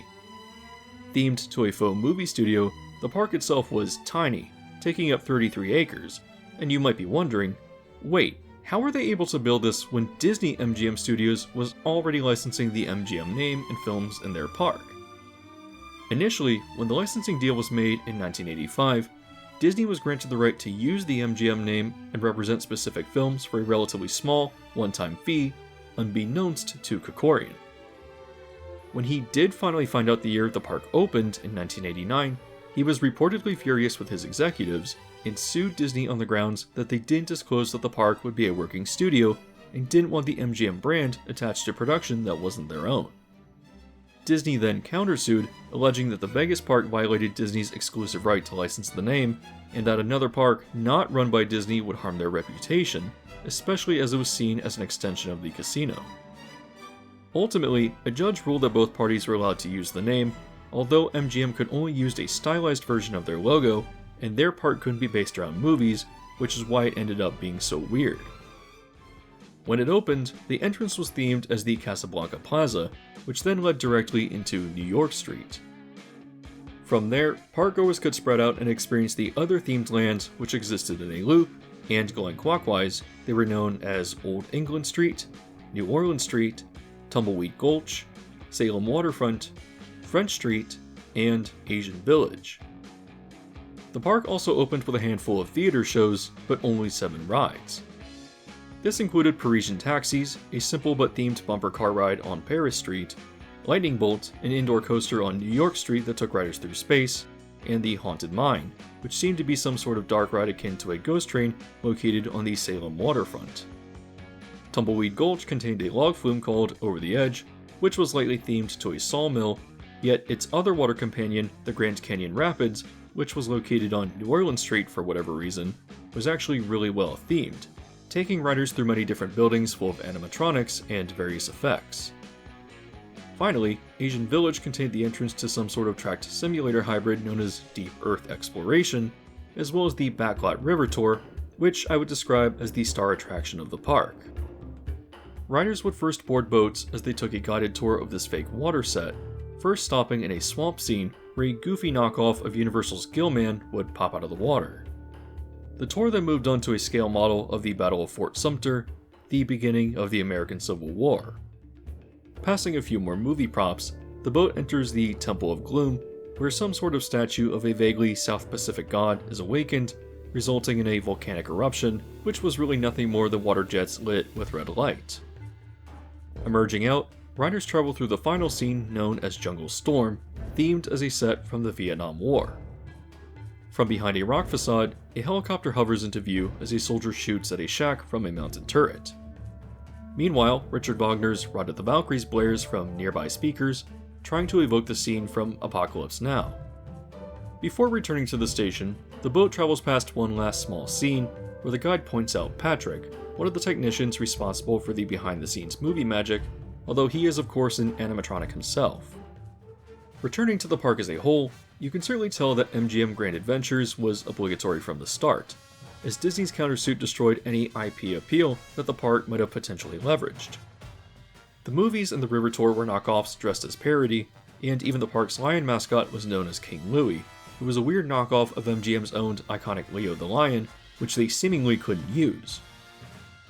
As you can see, the park was also incredibly underbuilt, and it did soon add a few unthemed attractions here and there, but it was never successful, closing relatively soon in 2000. While many attractions came and went on the Vegas Strip in the 90s, I have yet to speak about the ambitious dinner show at Caesar's Palace. Introduced in 1996, Caesar's Magical Empire was an expensive, elaborate dining experience where patrons would first board a simulated ancient elevator and ascend underground into the catacombs under Caesar's Palace. Once there, guests were escorted by a Roman soldier into one of 10 themed dining rooms, or dining chambers of the gods, where they experienced a 3-course meal and were entertained with magic tricks by a host sorcerer. Once the meal concluded, everyone was led out into the Sanctum Sanctorum, an elaborately themed ancient rotunda where a ritual is conducted by the ethereal voice of Caesar's greatest sorcerer. In this brief show that features a lot of pyro effects, he introduces the different worldly sorcerers gathered here by Caesar, highlighting the different themed portals that could lead anywhere, from ancient Egypt to the Far East.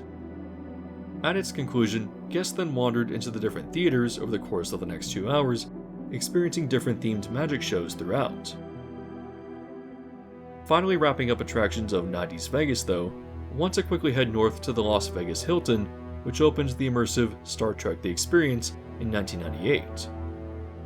After purchasing admission, visitors found themselves wandering the History of the Future Museum, filled with authentic props from the show and films. At its end, guests would then queue up to experience a simulator attraction. Once guided into a pre-show room, the riders would watch a brief safety video which flickered as the lights went out. Through a sound effect and cold air blown into the room, the lights returned and patrons found themselves in the transporter room of the Enterprise, achieved through the illusion of the previous walls having been lifted into the ceiling. Everyone is then greeted by one of the personnel of the starship, who leads them through a hallway and onto the bridge, a recreation of the actual set. Next, through a briefing, they learn that one of them must be an ancestor to Captain Picard, brought here to the future by Klingons through a time rift, subsequently erasing Picard from the timeline. At the conclusion of this segment, everyone is guided to a simulated lift, which malfunctions and shakes as Klingons begin to attack the Enterprise. Once guests reach the appropriate deck, they're sent into an airlock where they'll board a ship to defeat and escape the Klingons, which is where the actual simulator ride is located. Boarding, riders help to engage in a battle, and succeeding, they finally travel back in time to the present, passing by iconic Las Vegas landmarks to indicate their success, cleverly letting everyone out near where they were initially meant to board the simulator in the beginning. At the conclusion of the experience, guests then entered an area known as Deep Space Nine, filled with a few Star Trek themed gift shops, along with a dining option known as Quark's Bar and Restaurant, where they could dine among various alien species. While I left out a lot of details for both this and Caesar's Magical Palace in the interest of time, and really because Expedition Theme Park has covered them in a lot more depth, I do think these are excellent, prominent examples of what the Vegas Strip had to offer. It wasn't just the themed hotels that rose in the 90s, but also the shows and experiences that came with them that really designated Vegas as a major destination of themed family entertainment.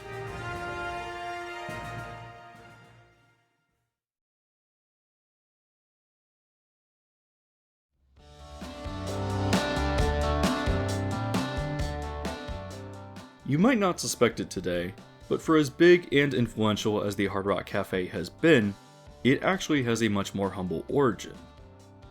The story begins with two businessmen, Isaac Tigert and Peter Morton, who were living in London at the height of its rock scene, and reportedly because they struggled to find a place where they could get a cheeseburger, they opened the original Hard Rock Cafe in 1971.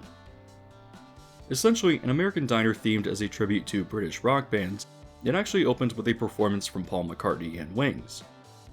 However, the Hard Rock Cafe is also notable for the rock and roll memorabilia that adorns its walls, which was first started when Eric Clapton donated one of his guitars to be hung above his favorite bar stool, and since then, the collection has grown steadily. In 1978, another location opened in Toronto, followed by a third in Los Angeles in 1982. However, this is the year that ownership was split, as Morton owned and operated locations in the US west of the Mississippi, while Tigrit could operate in the east. If you recall from the segment in the video where I spoke about the rise of dinner shows, you might remember the name Robert Earl, who had experience opening themed restaurants in the UK, and even had a handful in Orlando like Wild Bill's and King Henry's Feast. By the mid-80s, Earl's company, President Entertainment, was running 70 different restaurants throughout the world, and in 1987, he sold his company to Pleasurama plc, where he joined the board and was asked to help acquire Tigrit's side of the Hard Rock. The next year he successfully did so, and appointed a CEO until he left in 1993. He expanded the Hard Rock Cafe from 7 locations to a remarkable 22, although in 1996, Morton's side of the business was acquired by the company and consolidated into one chain. It's all a bit complicated, but the point is that the Hard Rock Cafe was a proven concept for a restaurant that served American food decorated with rock and roll memorabilia and was often promoted by celebrity rock stars. Enter movie producer Keith Barish, who went to Robert Earl and pitched a celebrity movie version of the Hard Rock, which then developed into the concept of Planet Hollywood. Quickly launching the idea, this first location opened in New York City in 1991, featuring American food and displays full of movie memorabilia. What helped make the restaurant exciting wasn't just its boisterous theme, but also that Barish leveraged many of his connections in Hollywood to help promote it, issuing stock to various celebrities and paying them small fees to make public appearances at the opening of new locations. The New York City restaurant famously featured Arnold Schwarzenegger, Sylvester Stallone, and Bruce Willis at its premiere, but as the franchise rapidly expanded, many other celebrities could be seen either at the opening ceremonies or occasionally even dining there. Not only was the novelty of the theming interesting, and each location was uniquely different in how it was decorated, but 1994 was notable for opening 2 ambitious locations, one at Caesar's Palace in Las Vegas, and the introduction of the sphere-shaped location to the Disney Village Marketplace, which complemented the flashy nightlife of Pleasure Island. However, Planet Hollywood encountered issues from the start, as Peter Morton was not thrilled that his co-founder had sold Hard Rock to Robert Earl, which, in his mind, had led to quality issues that hurt his own West Coast locations. In 1992, Morton then filed a lawsuit against Planet Hollywood because of its similarities to Hard Rock Cafe, alleging that the new chain violated antitrust laws. Planet Hollywood survived the lawsuit, which ultimately didn't even matter because remember, they bought Morton's side of the Hard Rock in 1996. The same year, Planet Hollywood went public and expanded quickly to 87 locations by 1999, which racked up an immense amount of debt, then declaring bankruptcy almost immediately, and then again in 2001. It seems ridiculous, but moving forward, Planet Hollywood played things a lot more safely, and has obviously survived with much fewer locations today. Still, for a brief period of time, it was certainly the most popular themed restaurant chain of the 90s. I think it's also worth noting that in 1995, Planet Hollywood launched a spin-off restaurant concept titled Official All-Star Cafe, opening its first location in Times Square. Not surprisingly, it was a sports-themed version of Planet Hollywood, featuring memorabilia and recruiting athletes to promote and attend the restaurants.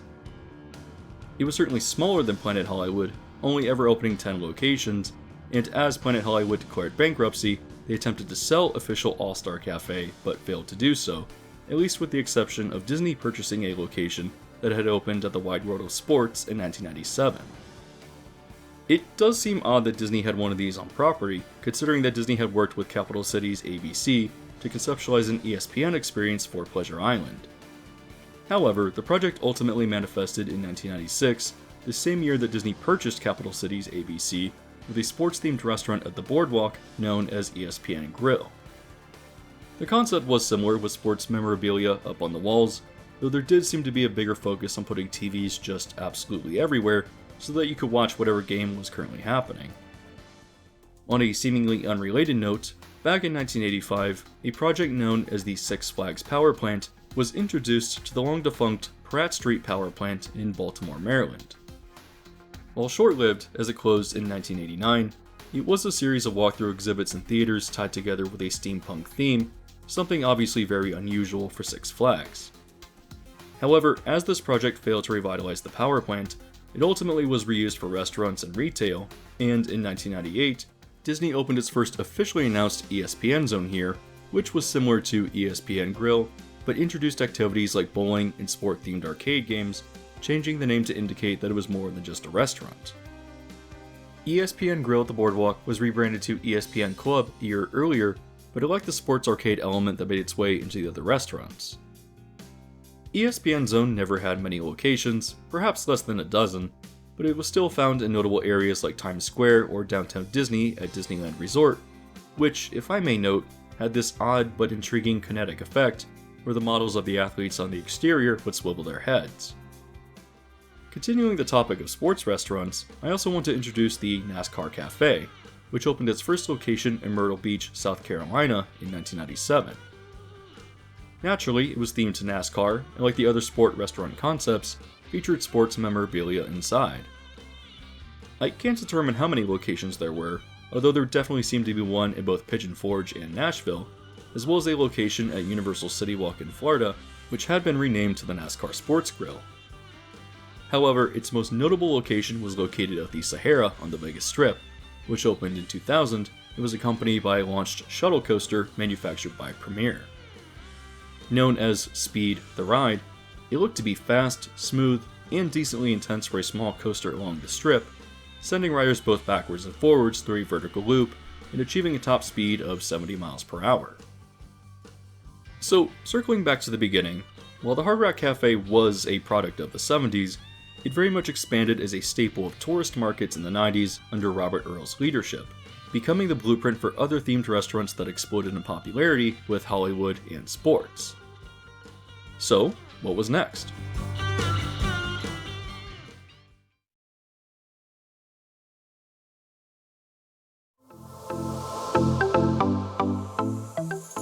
Continuing the idea of the themed cafe, there is one historical footnote that I want to mention, which opened at Rockefeller Center in New York City. Premiering in 1995 as the Fashion Cafe, the theme is exactly as the name implies, featuring both fashion and supermodels. Like other themed restaurants at the time, it was opened with appearances from celebrities, in this case with models Naomi Campbell, Elle Macpherson, Claudia Schiffer, and Christy Turlington. Created by Tommaso Butti, an Italian businessman along with his brother Francesco, they opened another location in 1996 in London, but the New York restaurant closed in 1998 after struggling to make a profit and failing to make tax payments. In 2000, Tommaso was arrested in Milan after being charged with conspiracy, fraud, and money laundering after it was discovered that he used investors' money for personal expenses and misrepresented the financial state of the Fashion Cafe. It was short-lived and not as interesting as something like Planet Hollywood, but at the very least, the scandal behind it is an interesting story. Pivoting to something completely different, I want to discuss a man named Steven Schuessler, a resident of Minneapolis.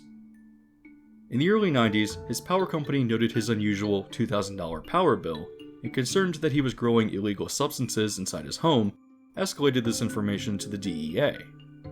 Quickly, agents raided his house, only to find that the interior was decorated as a lush jungle, featuring a 35-foot tall waterfall, animatronic jungle fauna, and even live caged animals like parrots, iguanas, tortoises, and even a baboon.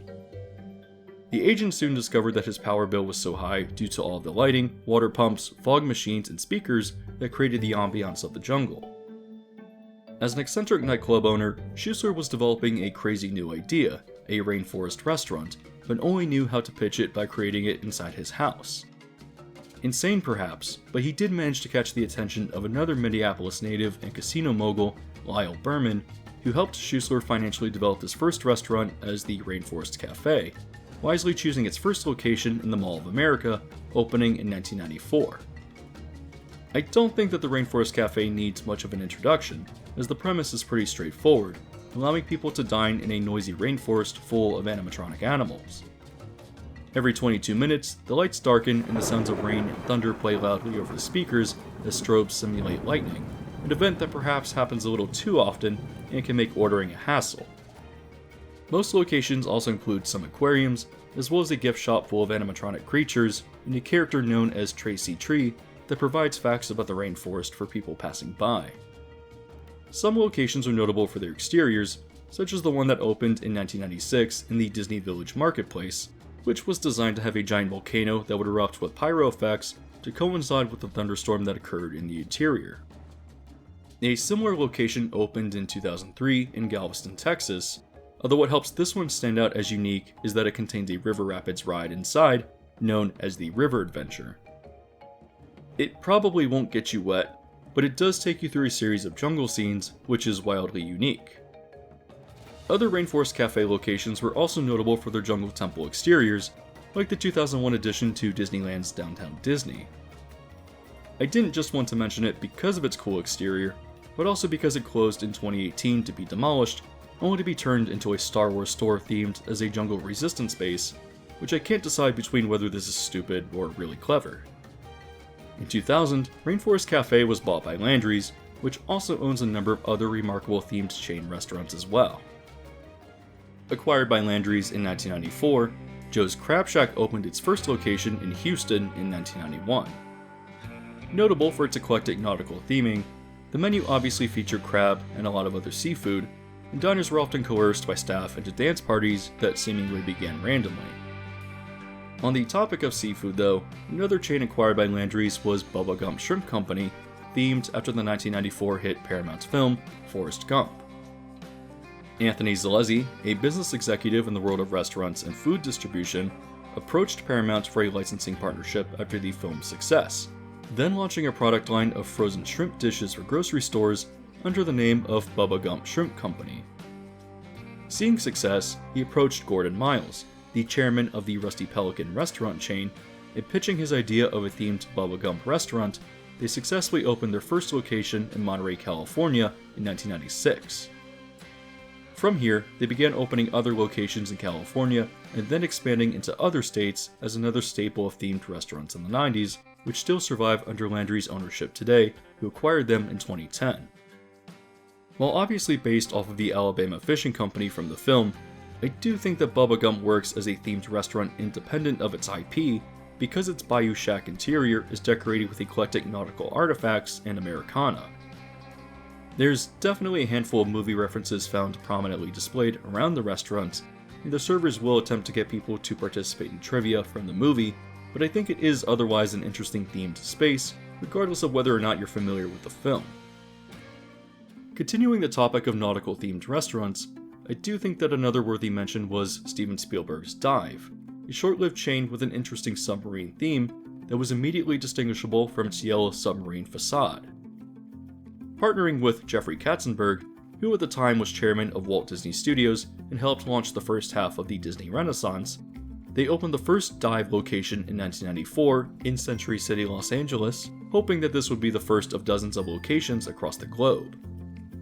On entering inside, diners found themselves in a restaurant designed like an interior of a submarine, full of pressure gauges and radar equipment, and on opening, it served elaborate submarine sandwiches, although they did quickly expand to other menu items as well.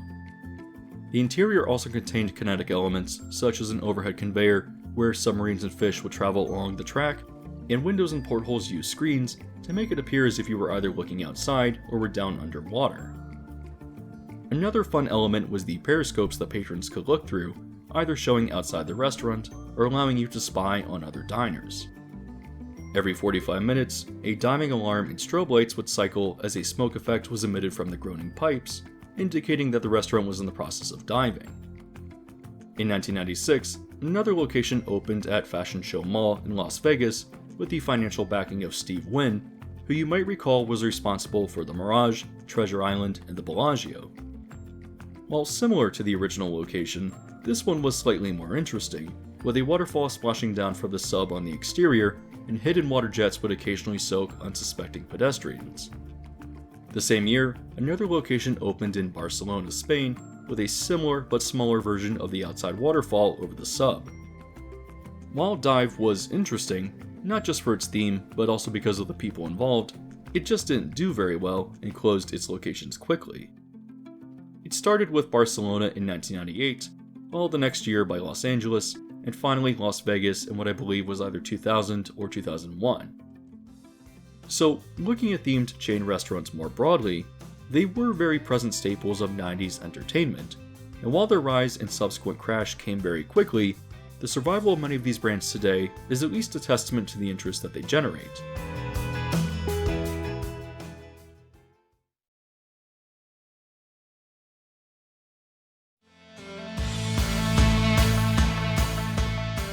We're now pretty deep into the video, and throughout, I've discussed a pretty significant number of themed 90s restaurants, ranging from ambitious dinner shows to chains that invaded New York City, and now with a pretty broad highlight of other endeavors that found themselves just absolutely everywhere.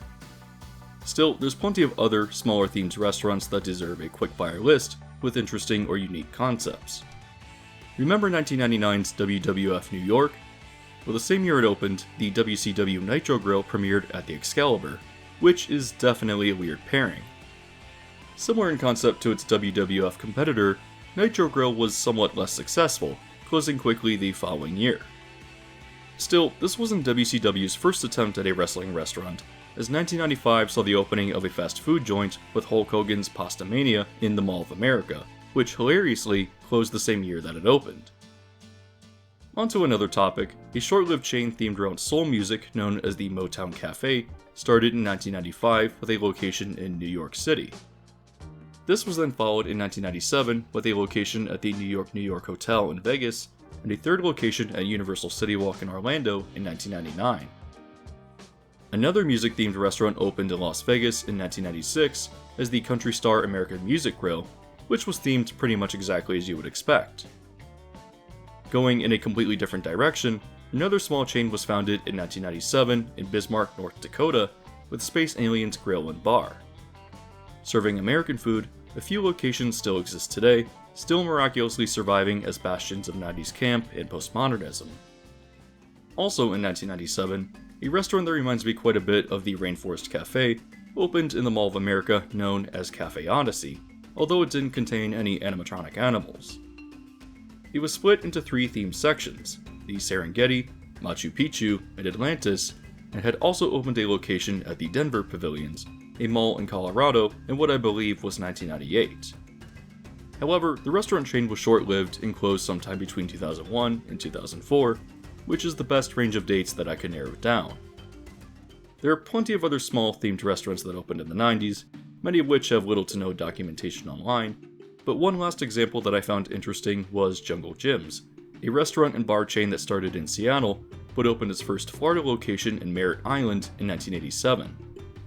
However, two other locations soon opened in Central Florida, one on Church Street in downtown Orlando, and one at Crossroads Plaza just right outside of Walt Disney World. I've narrowed down the possibility that the two restaurants opened sometime between 1988 and 1992, but they were notable for what I can only describe as a jungle take on the Memphis aesthetic. However, what also makes this obscure, now defunct chain notable is that it shares a name with a much more prominent themed grocery store, Jungle Jim's International Market. The story begins with Jim himself, opening a small produce stand in a parking lot in Hamilton, Ohio in 1971. After a few years of moving locations and hard work, he successfully saved and purchased a plot of land in nearby Fairfield, opening his first permanent location in 1975. However, things got a lot more interesting in 1988 when the market expanded into international foods, and he introduced a kitschy jungle theme, placing a jungle diorama outside with static animals among rockwork, landscaping, and a waterfall that fed a sizable pool. As Jungle Jim's continued expanding throughout the 90s, he added more themed displays, often salvaging old animatronics, vehicles, household items, or even junk to create a fun, eclectic wonderland of a grocery store. For example, the hot sauce section features an ironic classic fire truck, and the aisles for English food are framed by a Sherwood florist display. In 1998, Jim actually bought the defunct Lion Country Safari monorail from Kings Island, which traveled a short distance between two stations along the outside of the store. If you've watched my video on animatronic music reviews, then you might be wondering about another grocer I showed there called Stu Leonard's, which features singing animatronic music displays throughout its stores. As cool as they are, and as much as it might seem like a product of the 90s, I'm surprised to have found out that the original location started adding animatronics in the late 70s, so it definitely doesn't fit the time frame of this video. I'm only mentioning it because I think that people might bring it up in the comments, but it does precede the 90s by quite a bit. However, if we want to pivot to other theme stores that better fit the era, then I would like to highlight Fry's Electronics, which opened its first store in 1985 in Sunnyvale, California. This original store sold both electronics and groceries, intending to appeal to professionals in Silicon Valley, although as it expanded across California and then the United States throughout the 90s, many of the stores were designed with unique themes. For example, the location in Burbank, which you might recognize from Jordan Peele's Nope, featured a crashed UFO on the exterior, and inside, shoppers encountered various scenes of an alien invasion. The San Marcos location was themed to Atlantis, the Phoenix location was themed to the Aztec civilization with a temple facade out front, Woodland Hills had a crazy Alice in Wonderland theme, and the Webster location near Houston featured a massive model of the International Space Station, just to name a few of these really cool stores. Another standout from the 90s was the Warner Bros. Studios store, which, following the popularity of the Disney store, opened its first location at the Beverly Center in Los Angeles in 1991. The premise of the store is pretty straightforward, themed around Warner Bros.' biggest and most marketable IPs at the time, like Looney Tunes and Batman. They also had a location in New York City that opened in 1993, which was unique in that it contained a 4D theater experience known as Marvin the Martian in the Third Dimension that was added in 1997 alongside an attraction at Warner Bros. Movie World in Gold Coast. Mall retail had a number of aesthetically remarkable stores that thrived in the 90s too, ranging from your earthy nature stores like Natural Wonders or The Nature Company, which was actually bought by Discovery Channel in 1996, with many converted into the Discovery Channel store. There was also a genre of educational kids stores like Discovery Channel, which included options like Imaginarium, Zany Brainy, and Noodle Cadoodle, and malls were also full of colorful clothing stores meant to appeal to young girls too, with options like Limited 2 or Club Libby Lou.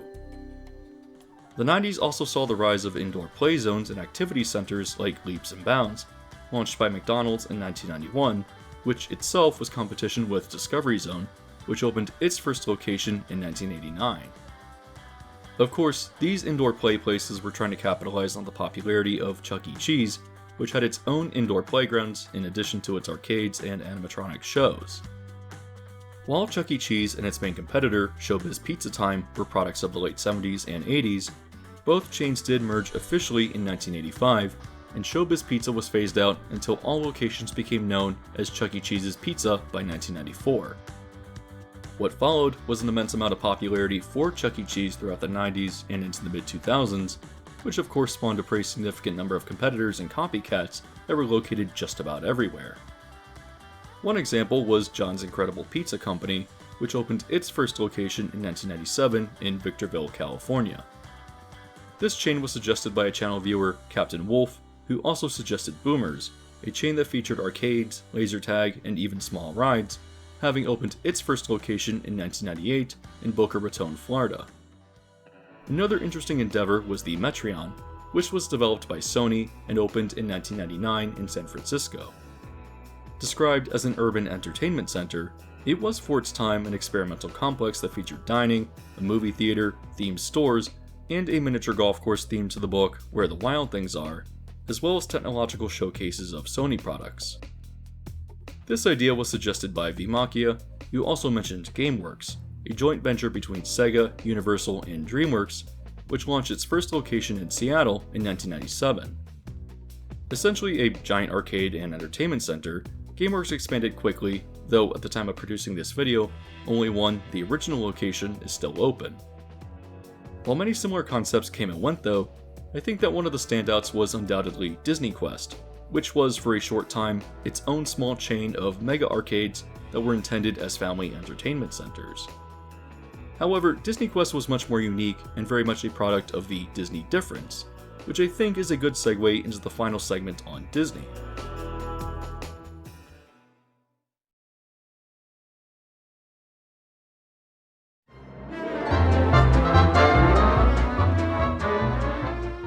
From the beginning with Disneyland in 1955, Disney was always a trendsetter within the world of theme parks and themed entertainment, and did nothing like anyone else.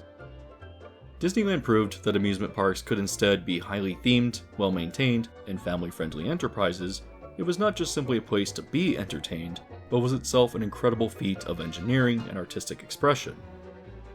Fast forward through the decades and into the late 80s, and the concept of the Disney difference was present in all of their parks, which at this point was Disneyland, the Magic Kingdom, Tokyo Disneyland if you want to count that, and finally, Epcot Center.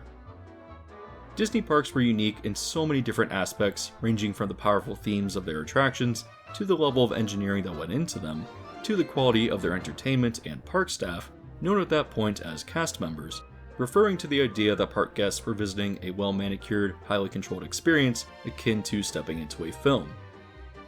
What made Disney different wasn't just all of these elements, but the detail and storytelling that went into the park experience, going above and beyond what was expected, always intending to impress park guests through immense creativity. Michael Eisner was brought into Disney as an outsider in 1984, but despite his flaws, he was a true creative CEO, and really pushed Disney into a new era that truly was unlike anything before or since. Disney wasn't just about to dominate at the box office, but its park experiences were growing rapidly and were defined by that signature of unique creativity. Say what you will about Disney MGM Studios essentially plagiarizing Universal's original Florida park plans, but it truly was something unique and special, especially since it was anchored by the Great Movie Ride, easily one of Disney's most interesting attractions that they ever produced. This was a ride that wasn't about pushing IP, but rather about celebrating movies that defined Hollywood and its different genres of films, working as a thesis statement that tied the park together in a way that made it very thematically distinct. The same year it opened, 1989, Disney also premiered Pleasure Island, which was Disney's own creative take on a nightlife district full of distinctly themed clubs and bars that were just unlike anything else. The year also saw the incredibly themed Typhoon Lagoon, which still to this day might be the most impressively themed water park that I've ever experienced. Despite its financial failure, 1992 saw the opening of Euro Disneyland, which is by far the most obsessively, decadently detailed of the castle parks, which was followed in 1995 by Walt Disney World's Blizzard Beach, an astoundingly creative contrast to the already stellar Typhoon Lagoon. The same year, the Disney Village Marketplace was renamed to Downtown Disney, which was followed up with a West Side expansion in 1997. In 1998, Disney's Animal Kingdom opened as probably the best themed park in the United States, and in 2001, Disney's California Adventure opened across from Disneyland, turning the park into a full resort. Despite its issues, tackiness, and cost-cutting that had afflicted Disneyland by this point, I do think that California Adventure very much embodied the Disney difference through its unique theme and attraction lineup, and if given the proper budget, would have been a world-class theme park that would have been praised for the uniqueness of its theme rather than denigrated for it. Finally, while it is owned and operated by the Oriental Land Company like Tokyo Disneyland, 2001 also saw the opening of Tokyo Disney Sea, which is one of the most visually and thematically impressive parks ever conceived. Was Disney perfect during this era? Well, certainly not, as they already noted the problems with California Adventure, and this was followed by Walt Disney Studios Park in 2002 and Hong Kong Disneyland in 2005, both of which were severely underbuilt and definitely on the cheaper side. Still, for all the flaws of the Eisner era, whether it was Superstar Limo or the often criticized postmodern transformation of Epcot's future world, there really is a lot more good than there is bad, and the largest issues only really occurred into the early and mid-2000s. Something I spoke about in an older video about the Disney water parks was just how stuck in the 90s they were, and while they're often lost in the conversation today, their lack of change is what makes them so fantastic. I really do enjoy Universal's Volcano Bay, but it just can't compare to the theming and storytelling of Disney's water parks, even if it is newer and more exciting. For example, right from the entrance of Typhoon Lagoon, the ticket booths and turnstile cover reveal that you're entering a lagoon wrecked by a storm, and that various building and ship pieces were salvaged into the structures you now encounter. As you enter the park and walk up the winding, well-landscaped tropical pathway, you eventually reach a point where the park's icon is revealed, a large fishing boat precariously perched on top of a volcano. Throughout your visit to the park, you'll continue seeing water erupt from the boat, and it always works as a focal point of visual interest that triggers a good degree of curiosity, making you want to see it up close. Eventually, if you go up the correct pathway, which is queue space for certain slides, you'll make your way pretty close to the boat, rewarding you for exploring the park. Better still, you can see that the water is spilling out from underneath it, directly splashing down into the slides, and showing how they're diegetic elements of this faux landscaping, which is such a cool thematic detail of the storytelling. From the beginning, Disney Imagineers knew that they could craft a landscape that framed such an interesting, unique point of visual interest, and as you continued seeing it erupt throughout the day, it only encouraged you to explore further. That truly is a mark of the Disney difference, and it's just one of many unique elements that allow Typhoon Lagoon to stand out. The massive wave pool, which is one of the largest and most aggressive in the world, is perfect for surfing lessons which Disney offers, and from opening to 2016, the park also operated the Shark Reef, a unique animal encounter that allowed you to swim with tropical sharks and fish. There's a lot more I discussed in that water park video, both with Typhoon Lagoon and Blizzard Beach, but these unique experiences, details, and storytelling are signature elements of the Disney difference, something that just doesn't really exist today, even if some projects do seem detailed on the surface. However, the Disney difference wasn't just about the fantastic parks and attractions that opened in this decade, but was also about how the company viewed itself as a cultural force. Disney wanted to get into many different industries, but did so with a distinct level of detail and service quality, treating the Disney name as a mark of cultural distinction. Whether it was the uniquely themed clubs and bars of Pleasure Island that successfully sapped customers from downtown Orlando's Church Street, to the immensely successful launch of the unique Disney Cruise Line in 1998, you could be sure that if Disney wanted to get into an industry, they were going to do so in an interesting way that asserted themselves as a cultural player. I did already highlight how Disney worked as a major catalyst for sanitizing Times Square when they bought and restored the New Amsterdam Theater, and while the Disney Store opened in 1987 in Glendale, it expanded greatly as a popular retail location in malls and tourist areas all throughout the world. I think it's also worth mentioning that many of the earlier stores were just so charmingly Memphis in their design, which I think helped really distinguish them from other stores intended for children. Not every Disney endeavor was successful, as they tried their hand at fast food with Mickey's Kitchen, with 2 locations added to existing Disney stores in Montclair Plaza in 1990, followed by Woodfield Mall in 1991. They closed quickly in 1992, but the idea of a Disney-themed fast food establishment, one that actually promoted healthier options at the time, really was not a bad idea, and I think would have probably been successful with more experimentation. Other examples of failed but interesting Disney projects included the Walt Disney Gallery, an art store that opened at the Main Place Mall in Santa Ana, California in 1994, as well as a Disney car thought up by Eisner, though the idea was shot down for concerns on how car accidents would affect the company brand, even if designed to be the safest in the industry.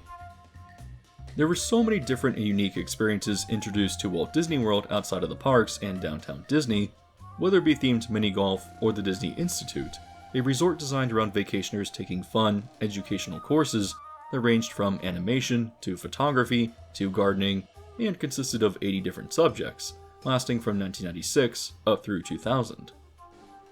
I already spoke about Disney's incredible themed hotels and how they introduced their version of a timeshare program, Disney Vacation Club, but I did fail to mention that they experimented with locations outside of their park resorts, with Vero Beach, Florida in 1995, followed by Hilton Head Island, South Carolina in 1996. Returning to New York City, Disney also hosted massive promotional events for their films, such as when, in 1995, they bought out a massive section of Central Park where they premiered Pocahontas to a stunning 100,000 viewers across 4 giant screens. In 1997, Disneyland's Main Street Electrical Parade was shipped to New York, where it added additional floats to promote Hercules, running 8 blocks throughout the city and ending at the New Amsterdam Theater. Returning back to Disney Quest, the first location opened in 1998 in downtown Disney and took the idea of a giant arcade chain, turning it into what was viewed as a virtual theme park. It wasn't just an arcade with dozens of games, but was a large, multi-floor structure that contained various virtual and augmented reality experiences, many of which were compared to rides. It was intended to be the first of many virtual theme parks to open in major cities across the United States, and perhaps eventually the world. It was followed up with a location in Chicago in 1999. However, while it was profitable, attendance was lower than expected, and to remain relevant, Disney would have needed to keep investing in R&D to continue adding new attractions, which didn't really seem worth the cost for the attendance it was receiving. The Chicago location closed in 2001, although the Downtown Disney location continued as a staple of the Walt Disney World experience until 2017, where it too closed its doors for good. While Disney Quest might ultimately be considered a failure because the Downtown Disney location was propped up by visitors to the resort, at the very least, the idea of the chain embodied the Disney difference, offering a uniquely Disney take on a mega arcade with so many novel experiences.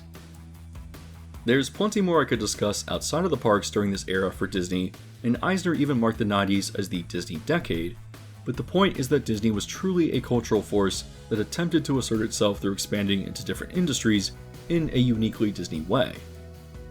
The parks also saw masterpieces of Imagineering, ranging from the Great Movie Ride, to the original Test Track, to the Twilight Zone Tower of Terror, to the Indiana Jones Adventure, to Soarin' over California, to many of the awesome attractions located in Animal Kingdom, capped with the final Eisner-era project, Expedition Everest in 2006, opening a year after he was ousted. Perhaps a more focused video on the loss of the Disney difference is in order, because I could just keep going, but there's absolutely no doubt that Disney was the single most influential force in themed entertainment during this time.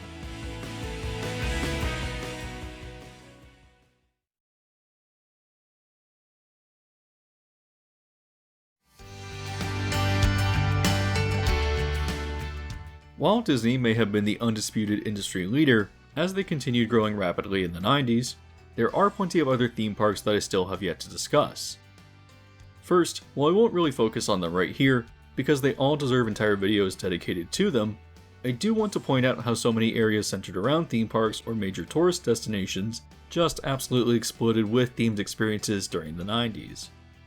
Whether it be Highway 192 right outside of Walt Disney World, or International Drive near Universal Studios Florida, a large variety of attractions opened and closed during this height of themed experiences that were often remarkable and unique, all fighting for the leftover dollars in tourists' wallets after attending the parks. Other similar experiences rose in Pigeon Forge and Gatlinburg, which became much more popular with the rise of Dollywood, and the same with Branson near Silver Dollar City. The 90s saw an influx of tacky attractions to already popular locations such as Niagara Falls or the Wisconsin Dells, invaded by chain restaurants and kitschy tourist attractions that have a unique charm to them, often with remarkably interesting theming. They never really lived up to the scale and quality that Disney and Universal were offering, but they certainly at least tried to get your attention. This reminds me a bit of other smaller theme or amusement parks during this era too, which could not financially compete thematically in the big leagues, but at least they were a few steps down. For example, in my video where I covered the history of Busch Gardens Tampa, I noted quite a few times that their development was driven by trying to stand out from Disney, embracing an African theme, and offering something completely unique. However, as they approached the 90s, they really expanded greatly, introducing well-themed areas like Egypt, which was not only anchored by Montu as a truly impressive coaster that played with the landscape, but also had an elaborate atmospheric walkthrough show with King Tut's tomb. In addition to the many incredible animal exhibits already in the park, it also introduced the Mayombe Reserve, which brought you through a mountain rainforest to encounter chimpanzees and gorillas, as well as the Edge of Africa, an expansive area featuring many impressive animals of the African savannas. It also saw the addition of a really well-themed kids' play area, Land of the Dragons, and even introduced a simulator attraction known as Questor, which was a clone of a version that had opened at Busch Gardens Williamsburg a year earlier in 1990. While not as expensively themed as Disney or containing any dark rides, Busch Gardens Tampa did manage to stand out enough that Disney saw them as a threat, which I believe is a major reason that Animal Kingdom was greenlit in order to directly compete with them. Still, Busch knew that they could capture some of Disney's market after purchasing the SeaWorld parks in 1989, which were already popular destinations because of their marine shows. However, SeaWorld Orlando added the park's first ride with a simulator attraction known as Mission Bermuda Triangle in 1992. It was then rethemed to Wild Arctic in 1995, also opening an elaborately themed animal exhibit that brought you to the icy waters of the North Pole. However, this was then followed by Journey to Atlantis in 1998, a mock water coaster contained within an impressive Atlantean facade. While not as high budget as Disney or Universal, it was certainly notable for coming close, containing really fantastic interiors, special effects, and even animatronics to create something quite unique. In 2000, SeaWorld opened Kraken, which, while a pretty decent B&M looping coaster, was surrounded by interesting theming and some small explorable caves. SeaWorld, including the Busch parks, actually continued adding well-themed exhibits and rides until Busch was bought by InBev in 2008, but you can certainly see that they knew how to distinguish themselves from Disney and Universal and grew significantly in the 90s. While I spoke earlier about the Coaster Wars and highlighted how much of a role Six Flags played in contributing to it, the parks during the 90s actually had a surprising level of theming added into them too. This was the result of Time Warner buying stock in the late 80s, gaining a 50% stake by 1991, and fully owning the chain by 1993. Through their ownership, they were able to incorporate characters like Batman, which was first introduced in the summer of 1992 with the Batman Stunt Show at Great Adventure, and the first B&M invert, Batman the Ride at Great America, which I've mentioned a few times in the video already. Batman the Ride was also noteworthy for its Gotham City theming, which again, while not Disney level, was certainly pretty notable for Six Flags. Not only did Batman come to other Six Flags parks during this time as well, whether it was stunt shows or cloned coasters, but other DC Comics characters were used to theme rides or even entire lands, especially with Superman. Time Warner also made sense as the parent company of Six Flags, because after purchasing Marriott's Great America in Illinois in 1984, which had a licensing agreement to use the characters from the Looney Tunes, those rights were then transferred to Six Flags, allowing them to be incorporated into any of the other parks they owned. Since Looney Tunes were a product of Warner Brothers, they essentially reacquired the right to place those characters wherever they wanted, and they opened many rides and even small lands themed around them. One notable mention is Yosemite Sam and the Gold River Adventure, which opened at Six Flags Over Texas in 1992, essentially retheming an older ride, Spelunker's Cave. Reusing the same ride system, it was a slow-moving flume through various western scenes, featuring of course the Looney Tunes characters. Not everything was related to DC or Looney Tunes though, as when I produced my video on Six Flags Great America, I was surprised to learn that Southwest Territory, which opened in 1996 and continued the American theme of the park, was done under the leadership of Time Warner. For Six Flags, it's a remarkably well-themed area and a great thematic continuation of what was already there, and it's refreshing to see something not related to the studio IP. I'm unsure of whether any other significant themed expansions occurred during Time Warner's ownership for any of the other parks, because that's a lot of Six Flags history to sift through, but I do think this was a good era for the parks, at least thematically. Time Warner expanded outside of the United States too though, partnering with Pivot Leisure and Village Roadshow Pictures to open Warner Bros. Movie World in Gold Coast in 1991, following in the footsteps of Disney and Universal and developing a studio park filled with their IP. One of the more interesting attractions was a dark ride known as Warner Bros. Classics and Great Gremlins Adventure, bringing riders through the film archives as gremlins caused chaos around them. This ride was also brought to Warner Bros. Movie World Germany, which was the result of Time Warner acquiring the closed Bavaria Film Park in 1994, repurposing the existing studio theme, and obviously adding new attractions based on Warner Bros. IP. However, Time Warner didn't hold on to its parks for very long, selling Six Flags to Premier Parks in 1998, followed by the park in Germany, and another location that was being built in Madrid, intending to open in 2002.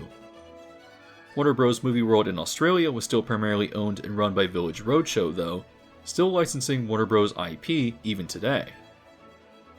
So Disney had built its studio park with Disney MGM Studios, which was competition with Universal Studios Florida, which contrasted with MGM Grand Adventures in Las Vegas, among Time Warner purchasing Six Flags and opening its own studio parks around the world. With so much studio goodness, someone was bound to get jealous, and Paramount entered the game in 1992, purchasing 5 parks from Kiko Entertainment, a division of Taft Broadcasting. These 5 parks were Kings Island, Kings Dominion, Canada's Wonderland, Carowinds, and Great America, as in the California park also built by Marriott that mirrored the one now owned by Six Flags in Illinois. While they were too late to get into building a studio-style park, they certainly rebranded their acquisition with the Paramount name, introducing backlot-themed areas to a few of the parks, and new attractions themed with their IP. Examples of this included the Outer Limits Flight of Fear at King's Dominion and King's Island, which you might recall I mentioned earlier in the video, as well as a B&M invert at Carowinds named Top Gun the Jet Coaster, an inverted Vekoma at Canada's Wonderland known as just Top Gun, and a drop tower at each park, all known as Drop Zone Stunt Tower.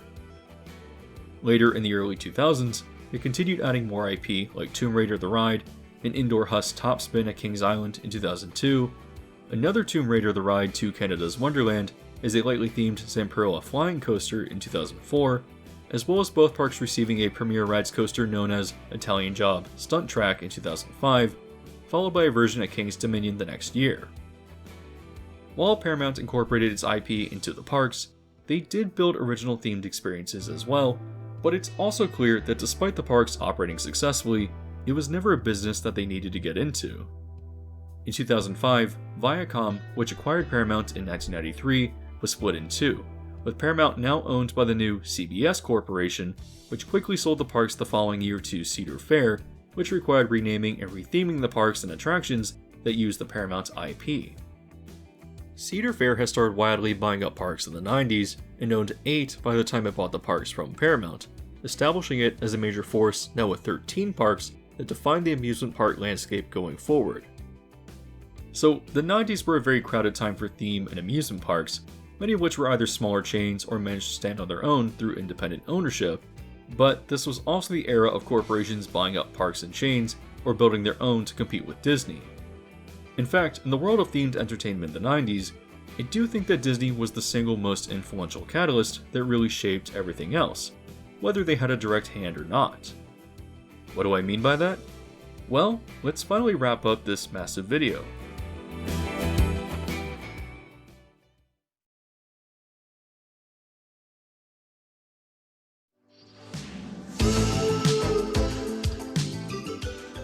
Like all cultural retrospectives, it's easy to define a decade by very specific events and cultural moments, often exaggerating their importance or relevance to the lives of everyday people who lived through whatever time period you're focusing on. Still, it's fun to look back at the 90s through the lens of neon-soaked retail, larger-than-life colorful places like McDonald's, Las Vegas, or the Rainforest Cafe, and an absolute explosion of themed entertainment and theme parks, all wrapped in nostalgic aesthetic choices that contrast with the bland, sterile spaces that dominate everywhere today. So, did everyone own a Furby? Was every mall a wonderland of themed and colorful stores? And was every corner anchored by Planet Hollywood? Well, certainly not, but themed entertainment was still a lot more present and accessible to the average person than it is now. So, what caused it to be so prevalent in the 90s, and what happened? Well, as I just stated a minute ago, I do think that while many endeavors developed naturally, whether it be the introduction of the McDonald's PlayPlace or the rise of Chuck E. Cheese, which inspired so many other copycats and strip malls all across the United States, the biggest catalyst for everything was, without a doubt, Disney. Without them trying to shut down Universal Studios Florida before it even opened, it would have likely been a quaint tram tour around an empty studio, lost to a footnote in Florida history like Circus World or Splendid China. Without competing with Disney and developing into an ambitious flagship park, there would be no Universal Orlando Resort and Islands of Adventure.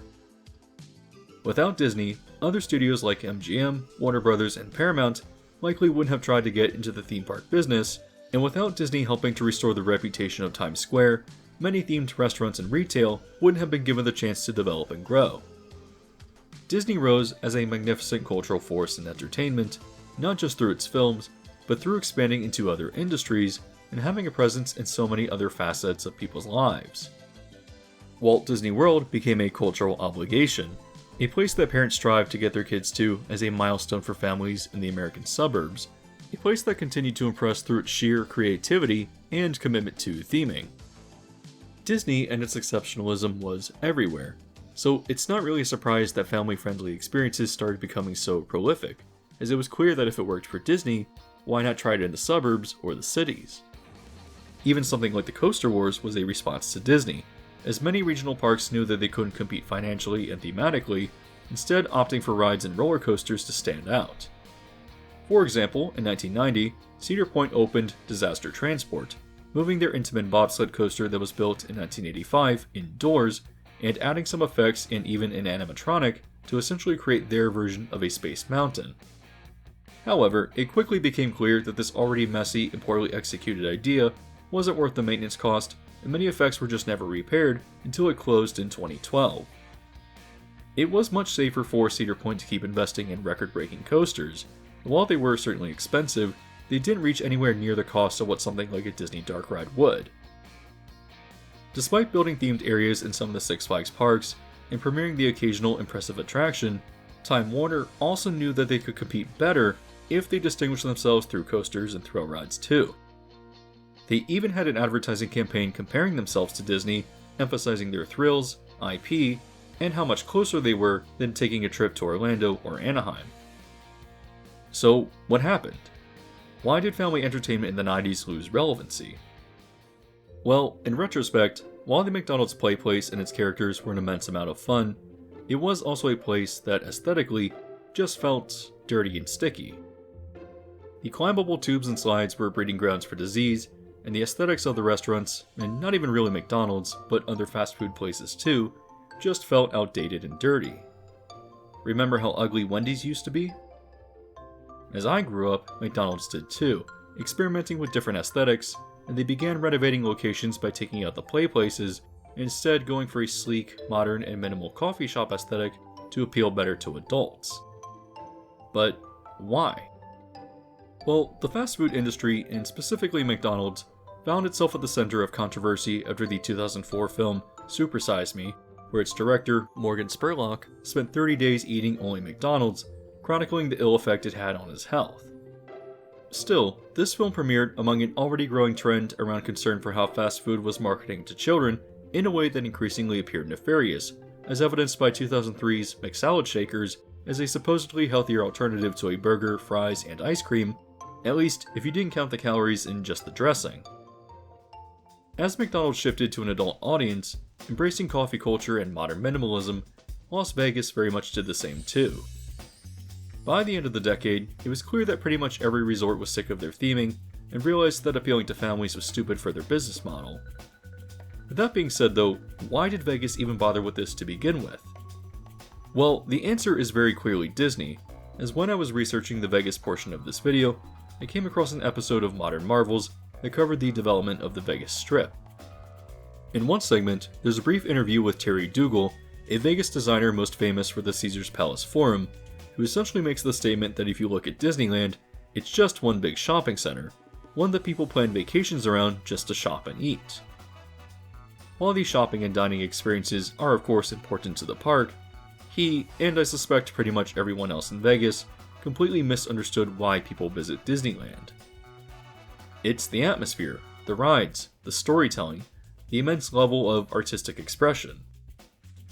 When I visited Vegas for the first time recently and walked the many hotels on the Strip, they're certainly impressive and larger than life, but under any degree of scrutiny, I found myself quickly getting bored of them. It's ultimately all very superficial dressing, created just for the novelty, hoping to draw you into the resorts to spend far more money than you should.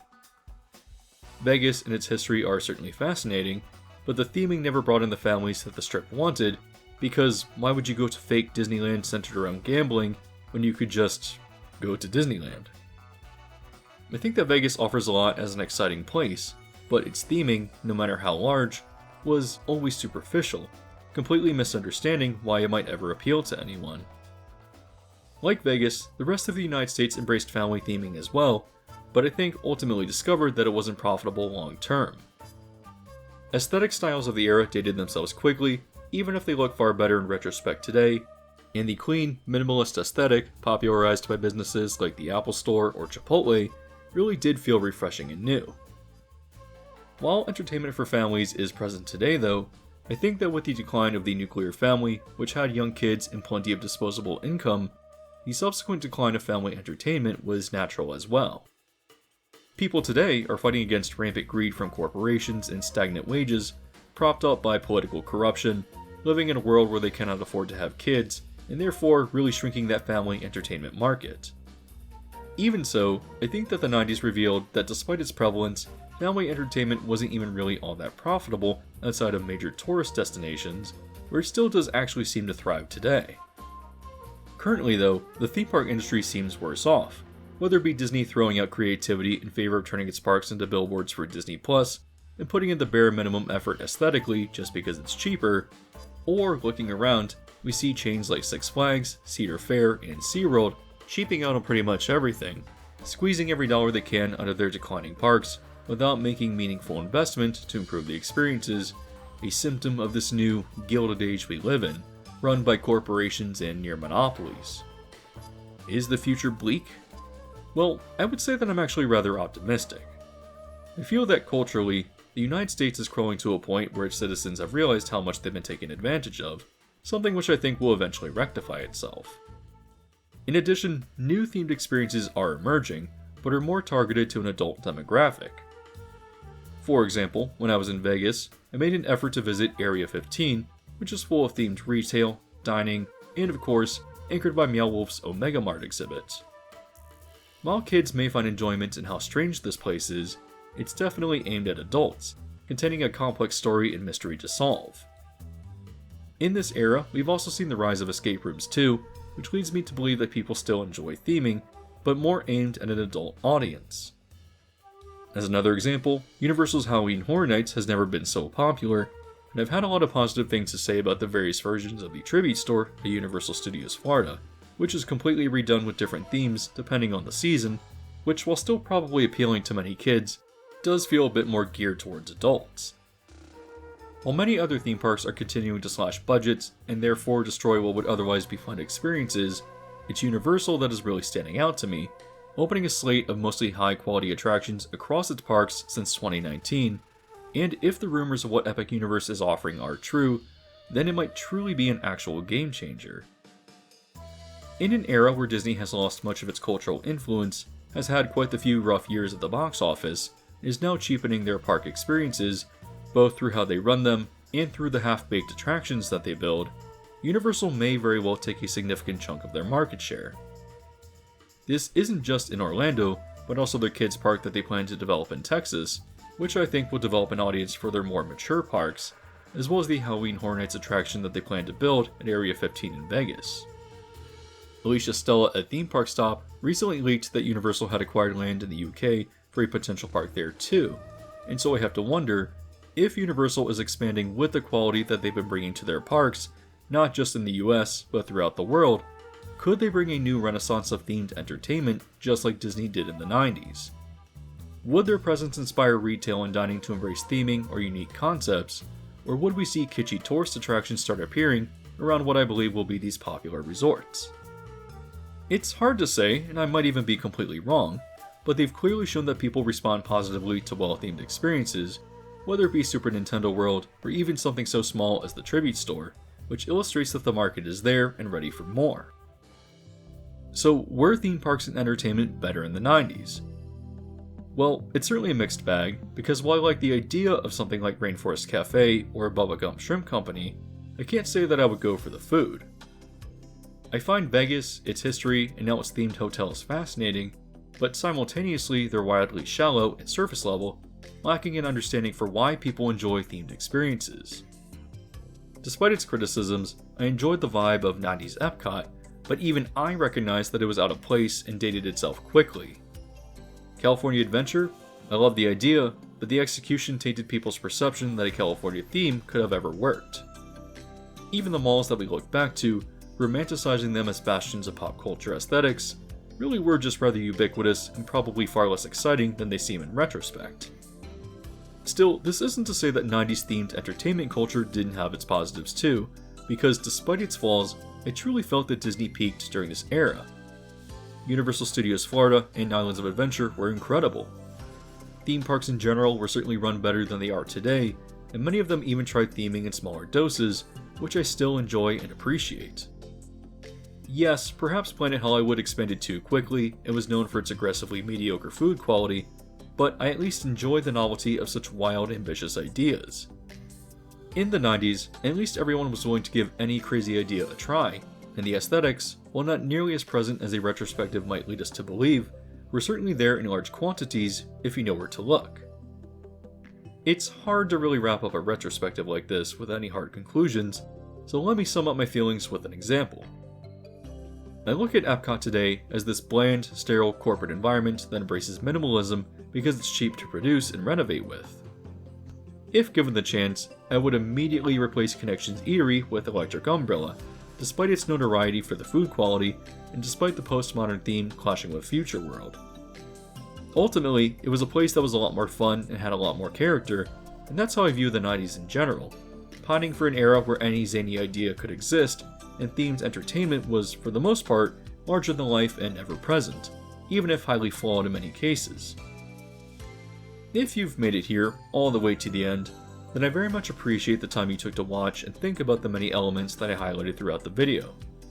There's a lot I definitely missed or couldn't look into without continuing forever, and I really only tackled this from an American perspective, rarely touching on themed entertainment around the world during this time as well. So, hopefully, I kept you engaged and gave you a lot to think about, and one last favor, but if you haven't yet hit the like button on the video, that would very much help it reach a wider audience. As always, if you have not yet subscribed and hit the bell notification yet either, you can do so now to be alerted to new videos as they release.